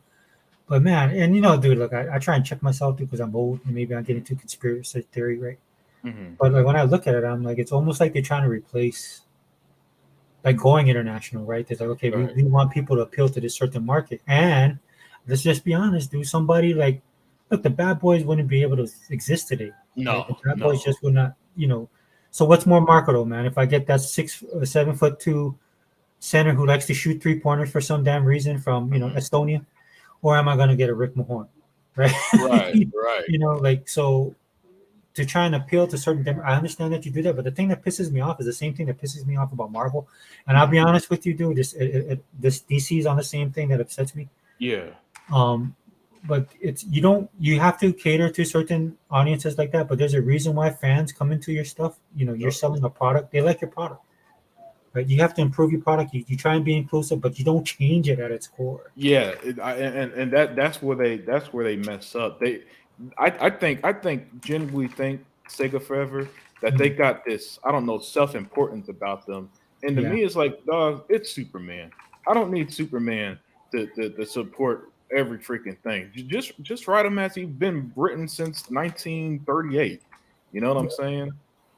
Well, and that's why I have a problem with DC. And this is my Marvel I hate DC perspective. Mm-hmm. Because again, I grew up in a time when DC was all. With what? So DC, it's like growing up in Florida when SEC football wasn't the top dog. Oh, right.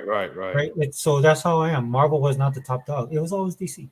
Right. It was always DC, no matter what. And you tell yourself stuff like, okay, well, we have that, we have this and that. Marvel, make my Marvel, and Marvel's more gritty. We're more down to earth. This is the stuff you have to tell yourself, right? Right. When you know you're second tier, right? Yeah. But I was honest about it. And plus, like I said, I'm a comic book guy.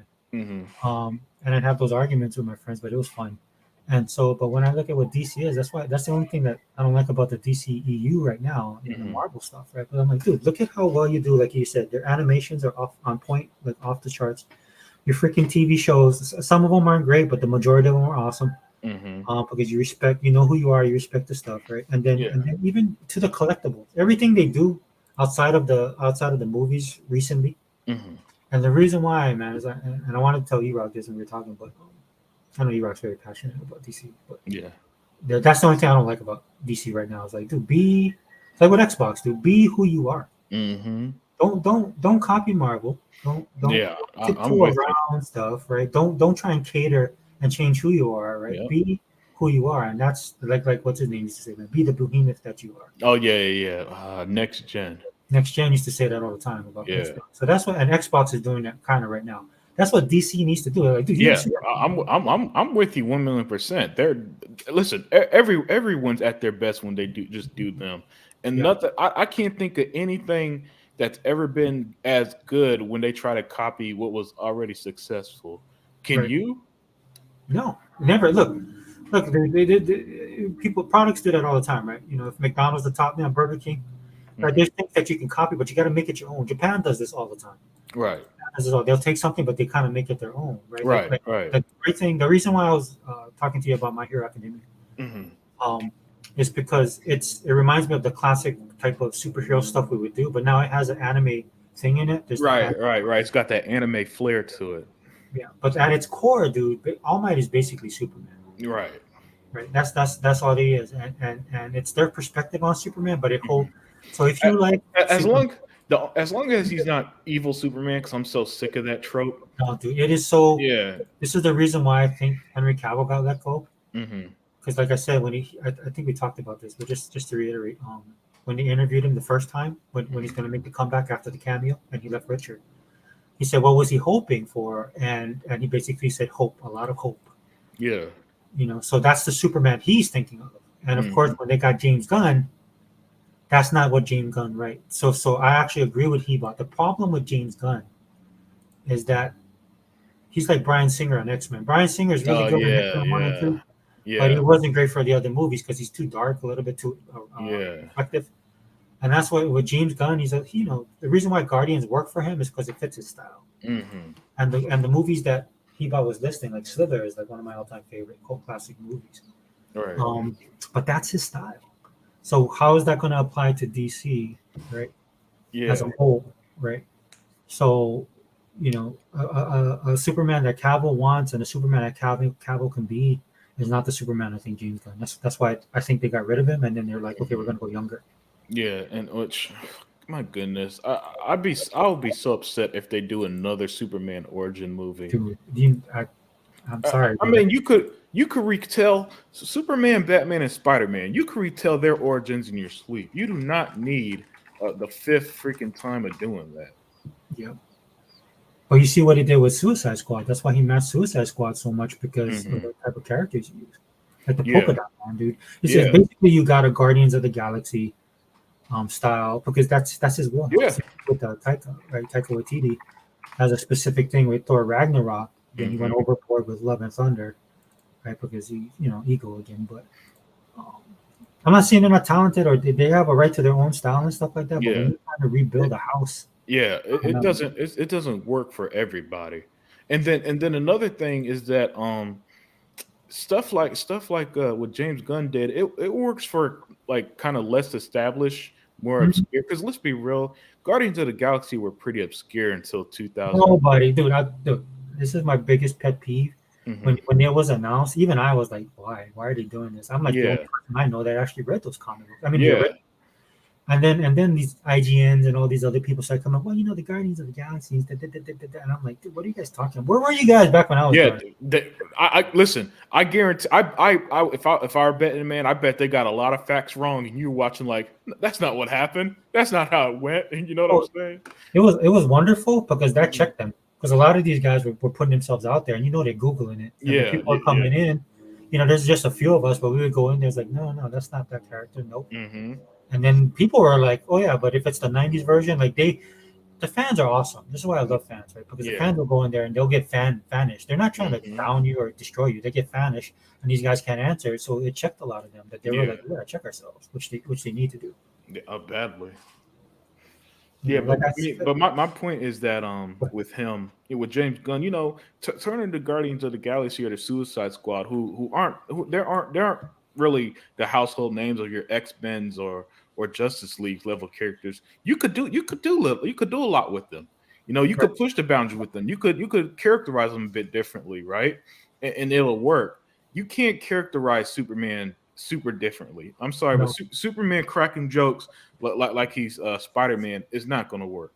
You know, and so my fear is that what's going to happen with DC is what happened with Marvel after the success of the Avengers, where everything just became a Joss Whedon movie, and for some reason even Captain America's cracking jokes about his ass and stuff. I don't want to see that with Superman. You yeah, know, that's unfortunate. here's the thing. I'm a huge fan of superheroes like Superman and Captain America. I like those, I like those heroes who are just heroic. You know what I'm Yeah, saying? They got a moral code and they stick by it no matter what. I love stories like that, especially in the world today where people are a lot more cynical. So I think I enjoy stories like a Captain America who he will not budge on his morality, right? But well, it's the thing. Like Erock was mentioning too about mhm, the first Captain America movie it solidified the universe, right? yeah.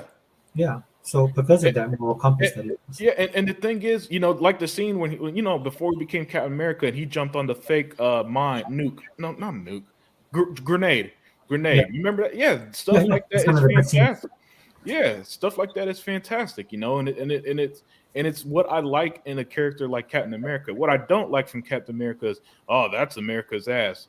You know what I'm saying? What I don't like is him going back in time to ruin somebody's marriage so he could selfishly. Captain America would never do something like that. Dude, He, that's why I was so happy. I told my friends, they're like, "Aren't you sad?" I'm like, "No," because if they would have kept him around, they would have ruined the character. So I'm glad he's gone. yeah, yeah, But exactly, yeah, those two things he did were very selfish. yeah, yeah. Captain America is selfish and Captain America do not go are not words that ever go together. What selfish thing Captain America will give his last breath for random guy walking on the street. Yeah. And you're telling me that now he's this selfish dude who's going to ruin an entire marriage that went along decades just so he could come on now. Well, here's another thing that pissed me off about that. If you're gonna do that, at least give me the background and the story that I can get.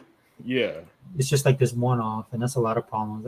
That's totally what was happening at the end of Phase 3. yeah. But I still like phases 1 through 3. I just as those Oh yeah, little. yeah, yeah. Listen, no, there's not as much as I complain about the Marvel stuff, and I hated Thor Ragnarok. Nothing as bad as this shit now. Whatever they're doing now, where I don't even think they have a game plan anymore. I literally think Sega Forever it's just like whatever comes to mind. It's like, hey man, here's a random superhero. You want to make a movie of it? Yeah, sure. I don't even think they know the source material anymore. Well, that was their game plan. Right? Their game plan was that because they interviewed Kevin Feige. Like, Hmm. where are you going to now? Because Avengers was a huge thing, right? Right. Where are you going to go to now? And he basically laid it out. Yeah, he basically said he was getting woke. No. We're going to have inclusion, diversity, and all this kind of stuff, right? Yeah. And so that's what he said he was going to do. And you know what? At the time, I cringed on that, but I'm like, okay, how bad is it going to get? Right? And I didn't realize it was going to get this bad. Yeah, it was immediate, you know, and you know, it's almost to the point. It's like they have disdain for the Captain Americas and Thors of their own universe, which doesn't make sense. I can tell you what Kevin Feige. I'm pretty sure I know his thinking on this, dude. He wants to make his mark. And then if you're a Hollywood type, people say, well, he wants to make his mark as a producer. Yeah, I believe that, but he does have pedigree in comic books, right?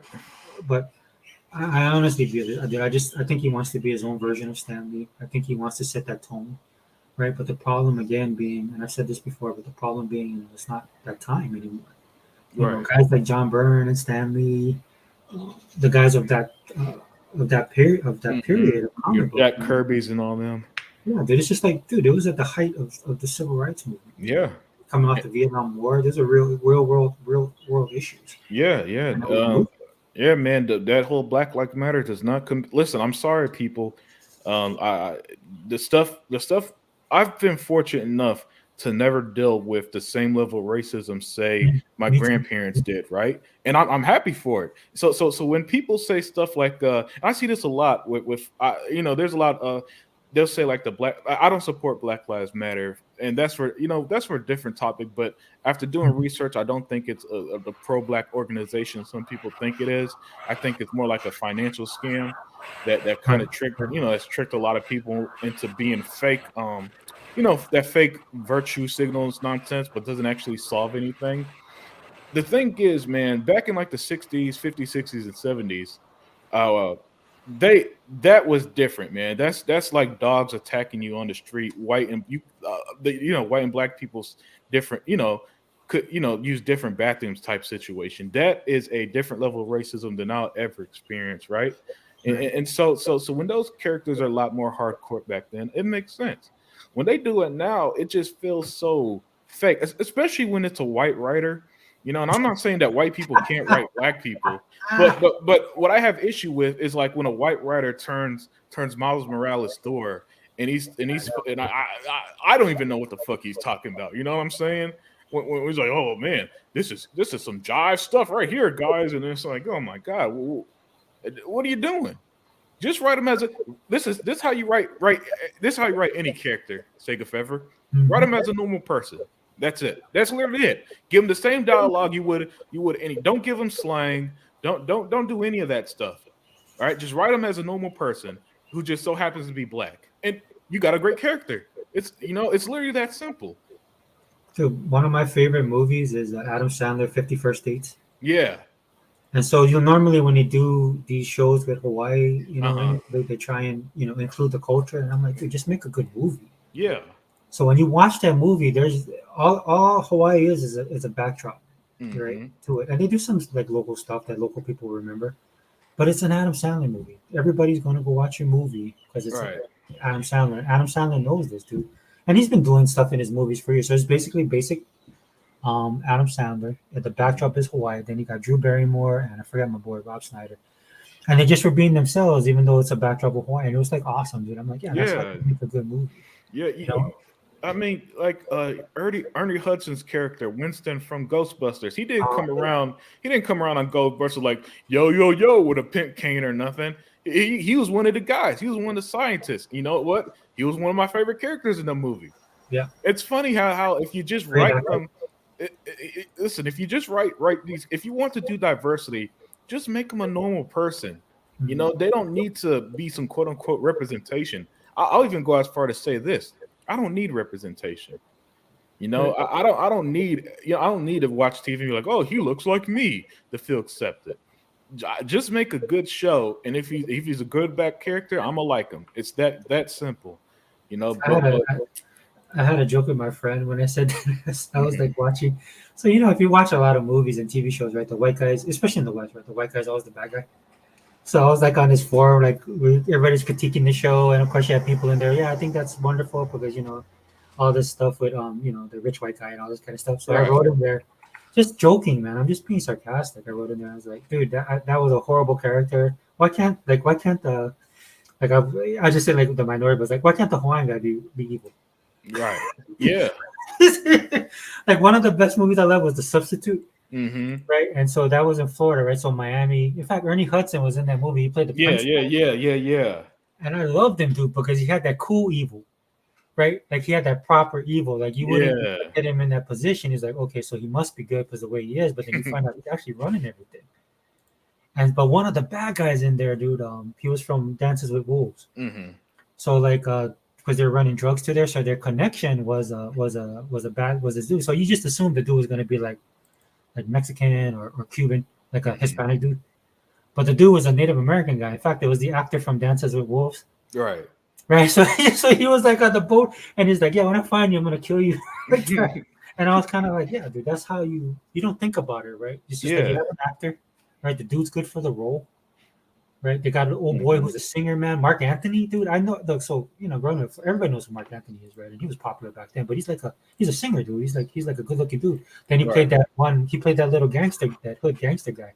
Mm-hmm. And he was awesome in that, right? So this is the stuff you miss out on when you try and socially engineer your content. Yeah, and then another thing I don't like is like if nothing I don't enjoy about it is how they're written, right? And I don't know if you noticed, but the dialogue is always so weird.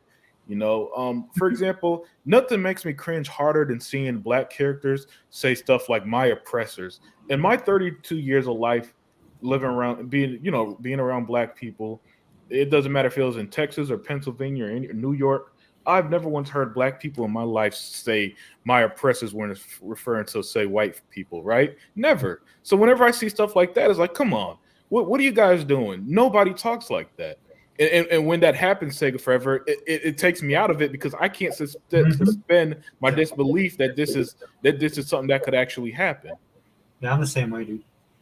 That's like with a lot of stuff. Like when people tell me that, it's like, dude, why don't you like the show because of the this and this and that? Like, dude, I have to be able to, like you said, suspend disbelief. If I can't, dude, I'm out of it, dude. I'm gone. Yeah. So here, I'll tell you this story that happened here in Hawaii, man. So we have a lot of memorials, right? The military is really big here. Yeah. So, like this protesting group went to one of the military memorials and then they vandalized it. Mm-hmm. And so, like when the news came on, they're like, "Oh, local Hawaiian group," because we have our local Hawaiian group here, right? Mm-hmm. They vandalized this thing because because the writing on it was like supposed to be like for Hawaiian rights and stuff. Yeah. So they showed it on the news, and as soon as you see the stuff that they wrote, it was like the blood of our ancestors, and, get back the, like it was number one. It's all like proper English. Yeah. So I saw that. I was like, looking at that, and like, yeah, this is probably a Native Hawaiian activist group. And even the groups are like, bro, because if you come to Hawaii, dude, we talk differently, right? We talk like a broken English, right? They saw that like, nah, we don't talk like that. But it's funny because I look at that, I was like, dude, no, that's like some Shakespearean. Yeah. Thing, right? Like over here, but somebody would write something like, Holly, go home, or get off my land. We don't say the F word, we say fucka. Right. We don't say F-U-C-K. I'm only saying that for context of the story. Right. But we don't say fucker. We say fucka. Right. Fucka. That's how we pronounce it, right? And we spell it that way, F-A-K-A. like when you looked at that, you saw that and it was like, okay, wait, the grammar. Yeah, they ain't do that. Yeah, that happened. That happened here too. I don't remember what state, but there's a quote unquote racist moment. I think it was at a college, right? And somebody spray painting something racist, and black people immediately knew it wasn't. It wasn't like black people who did it because it was like, wait, what? No, that's that. I wish I remember what it was said, because if you've read it, for sure. Someone who like if you've been around black, for sure it wasn't one of us, right? And that's how they caught the guy, because all the black people were like, we know if it was something targeted towards us.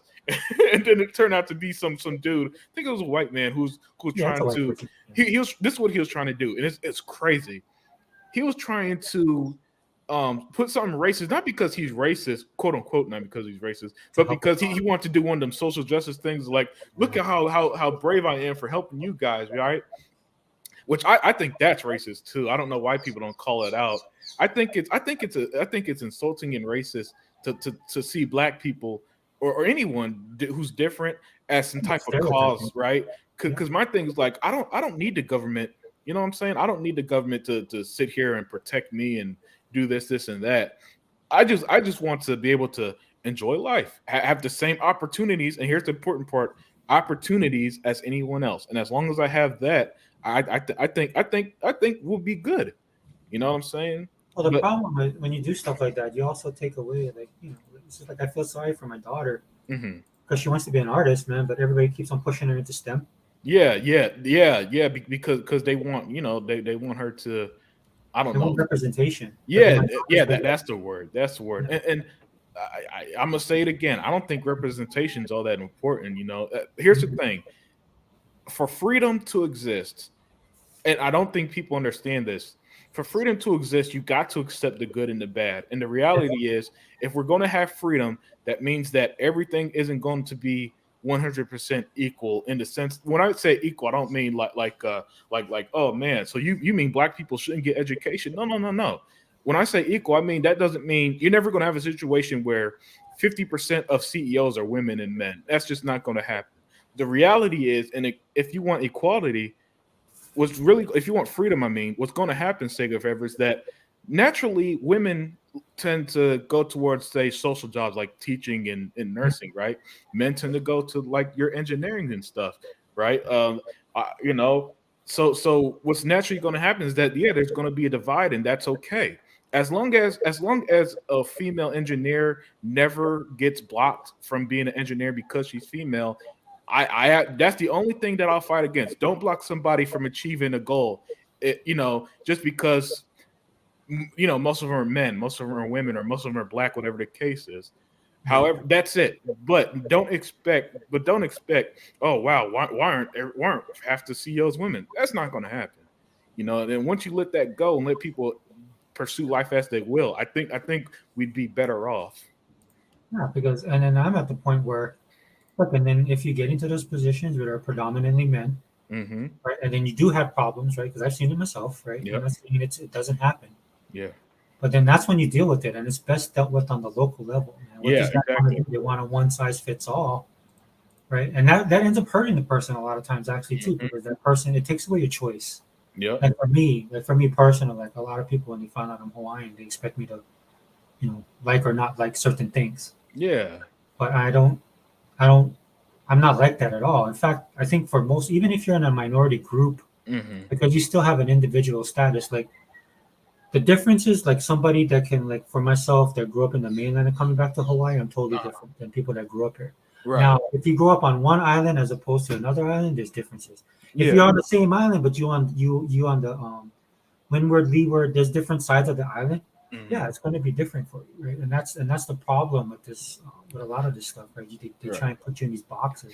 Yes. And this is why everybody understands now that it's a control thing. Mm-hmm. And that's the horrible thing about it. But to answer, or to finish the story again, the thing I thought that was the funny is that I actually used proper punctuation. Oh, and you know how everybody gets their wrong? Yeah. ERETHEIR. They have that right. And so as soon as I saw that, I was just like, yeah, that's not. They spent a little bit too much time on that. They probably had a powwow. Yeah. And it was college people, right? And, yeah. College. I man, let me say this, man. I don't know how I avoided that when I was in college, because I saw it too when I was in college, and when I was only in college years ago. It's like so I'm saying this as somebody who's in college during the last decade, basically, when all this stuff really just blew up.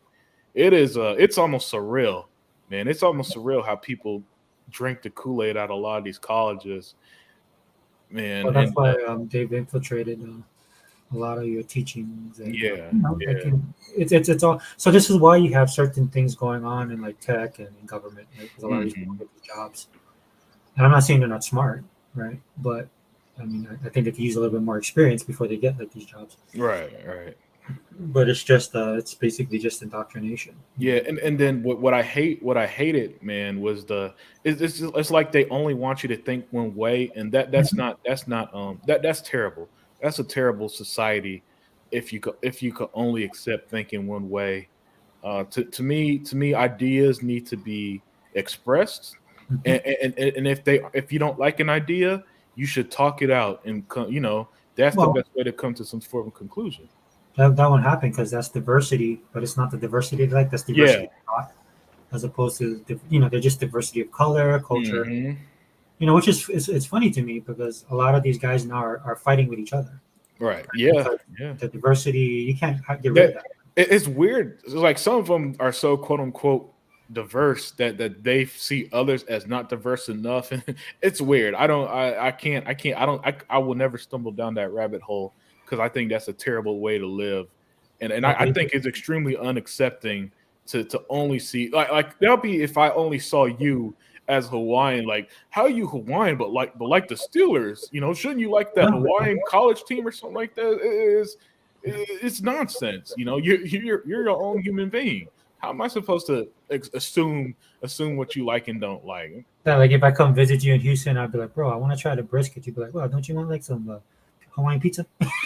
Yeah, exactly. Like, Uh, no, again, I mean that won't break me, dude. That kind of stuff doesn't break me, right? yeah. It won't break me either, but it's just an example of Yeah. how absurd people could be.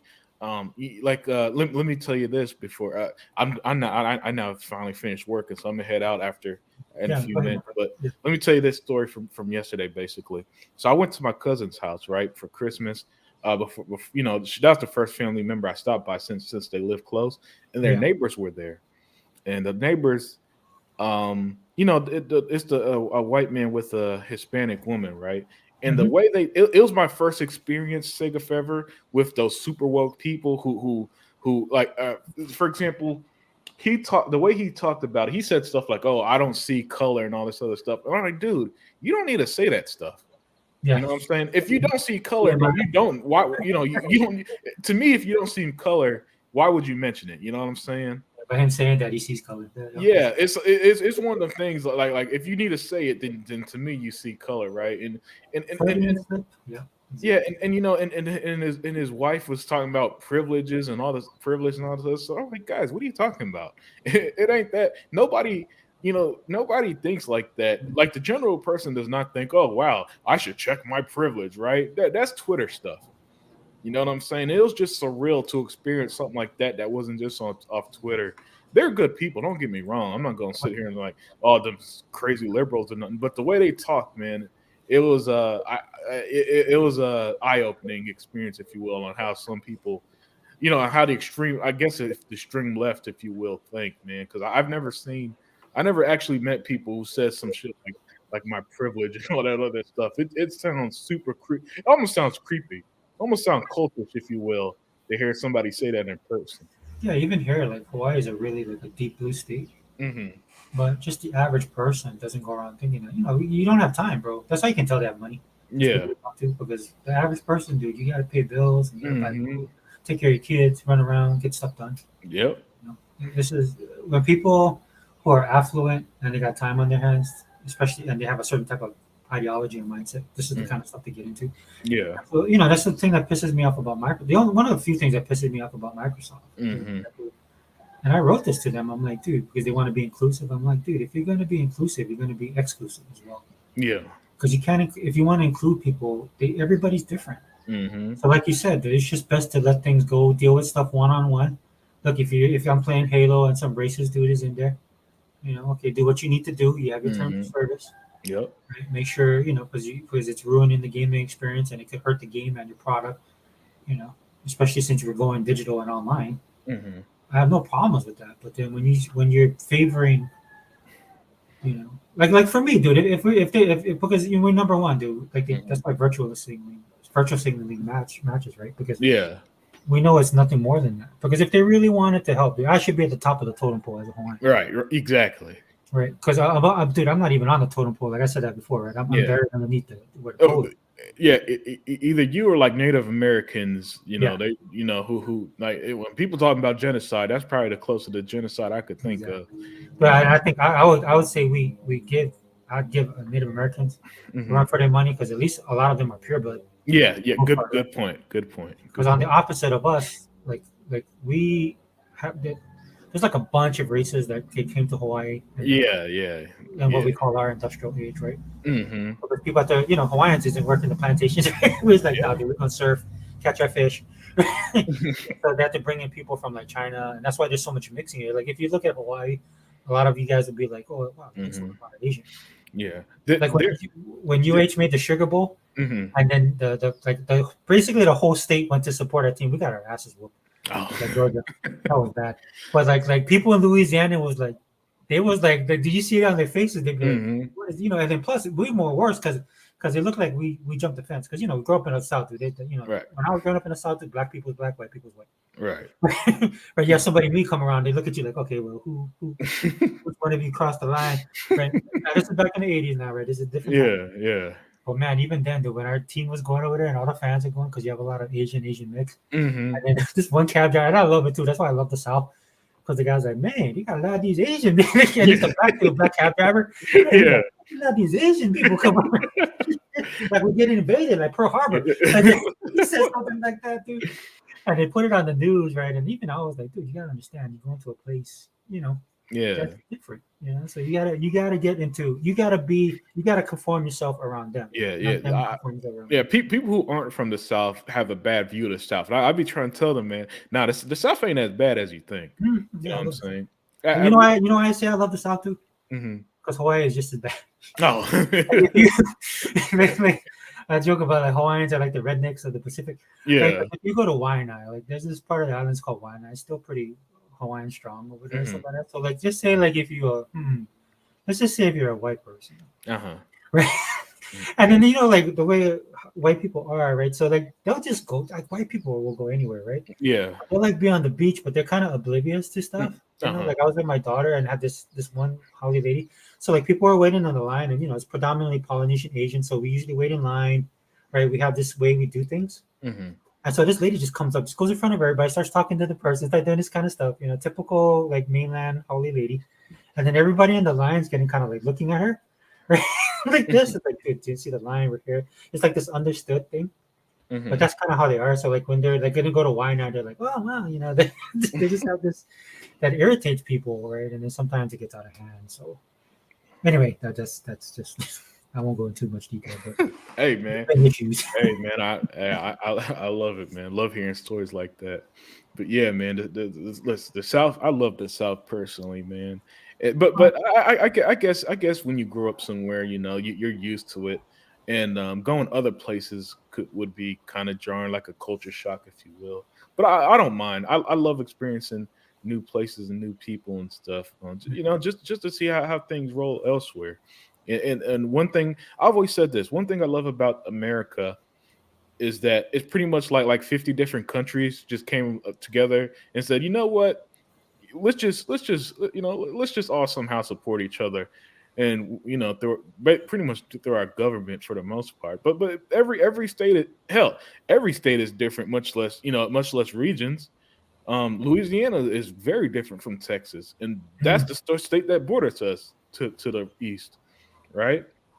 And so stuff like that I love about this country that I don't think other countries have that uniqueness to it, because the only place that's kind of close would be, I would say, Europe in a sense. Mm-hmm. But man, they got so much bad blood. Yeah, exactly. And I should say bad blood history. I'm sorry. Yeah. And that's what we. And I know we had the Civil War, but that's the Civil War. I don't think our Civil War compares to the hundreds and hundreds of years Europe had, right?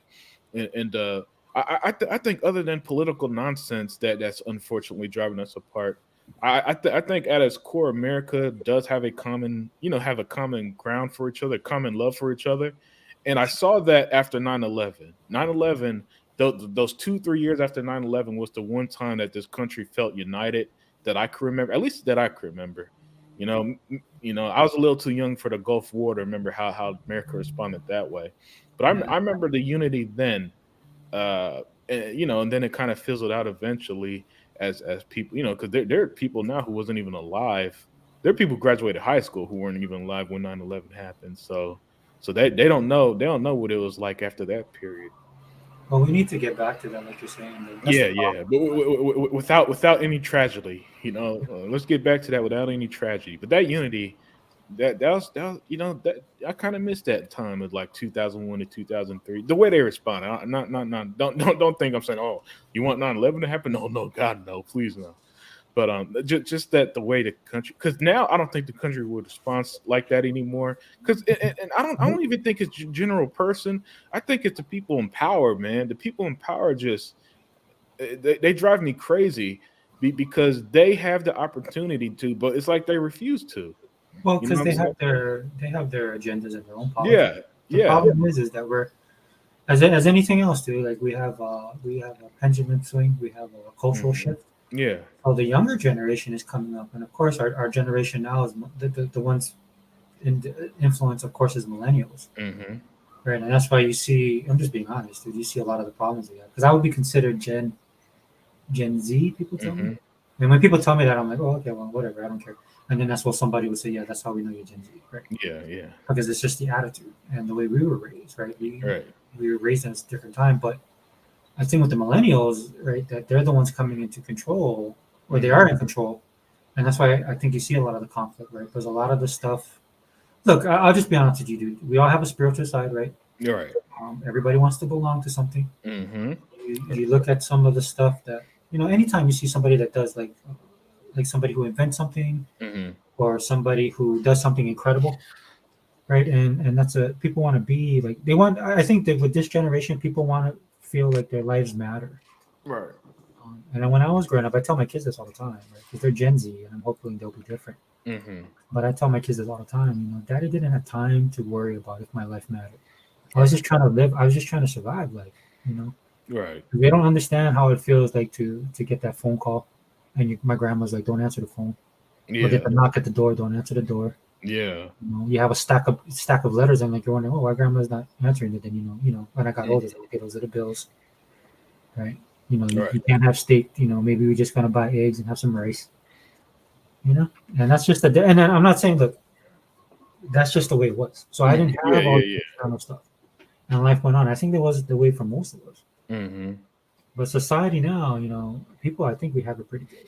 Yeah. Have, Oh, have listen. our own house. I, Oh, go I, ahead. I have a crazy statement. It sounds crazy when I say it, but I really and truly believe that we do live in like the best time in human history in terms of, because we got stuff like modern medicine, technology, stuff that our ancestors did not have. You know what I'm saying?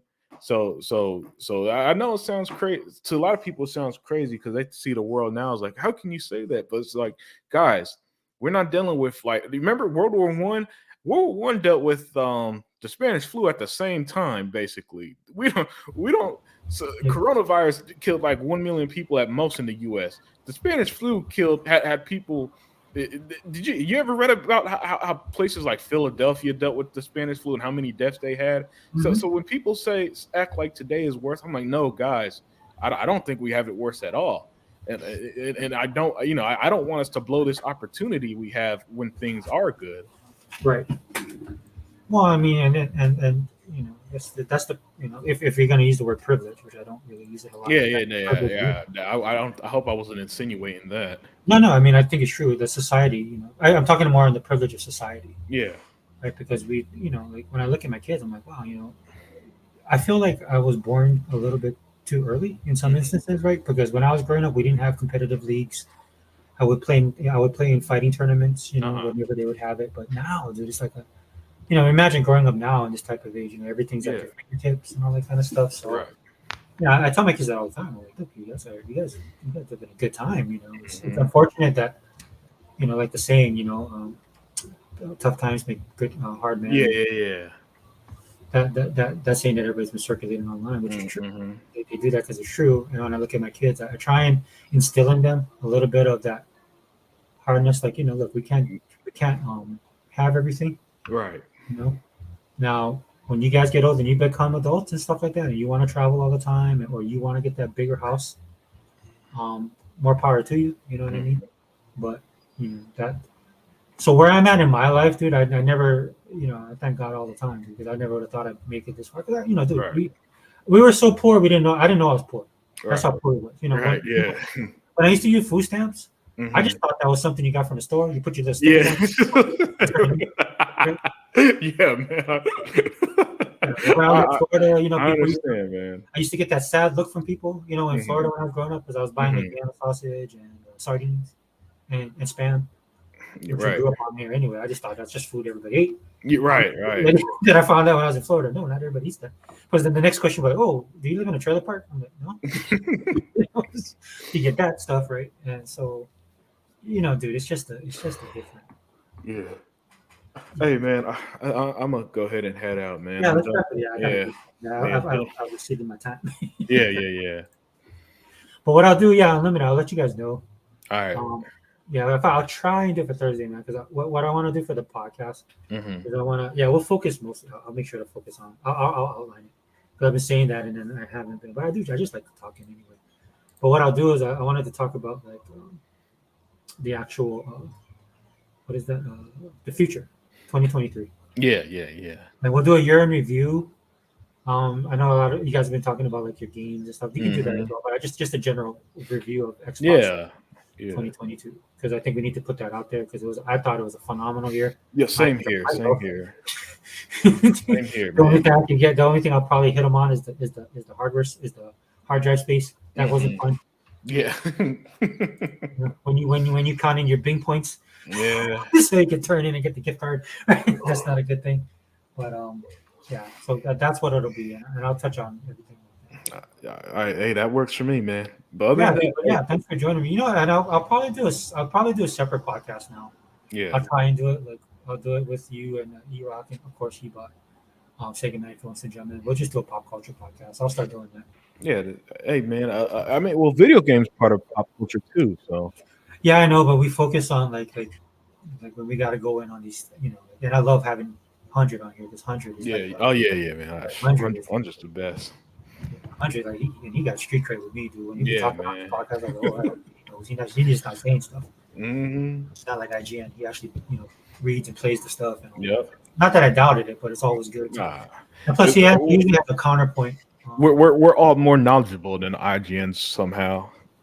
And that's sad. That's actually because like they have the qualifications of the writing and of course being in the media, but boy, they need that. They need the actual. They need to actually know the source material would be great. Yeah. If they could work on that a little bit, right? Because they're going to end up like BuzzFeed and just be canceled. Yeah. But anyway, my brother, so Unlimited, thanks for joining me, man. We're gonna end the podcast now. If you guys stick around, I know we was doing really good, man. Some people were rolling with us, and I don't know how many people were at it, but I definitely appreciate you coming on board. For all the guys that joined 100, of course, Hebot, all you guys in the chat. I know there's a couple of you. I know we ran long, but I definitely enjoy you guys coming up with it. Definitely appreciate and respect your opinions and perspective, especially. But shout yourself out, brother, real quick, and then we go. Yeah, that's right, man. It's your boy Unlimited Production. You can find me on my YouTube channel where I do my own show, The Unlimited Truth. That comes whenever the truth is needed. Other than that, another fantastic show. Everybody enjoy the rest of your holidays. I hope your Christmas was great. And I think that's it. Yep. So Merry Christmas, everybody. We out.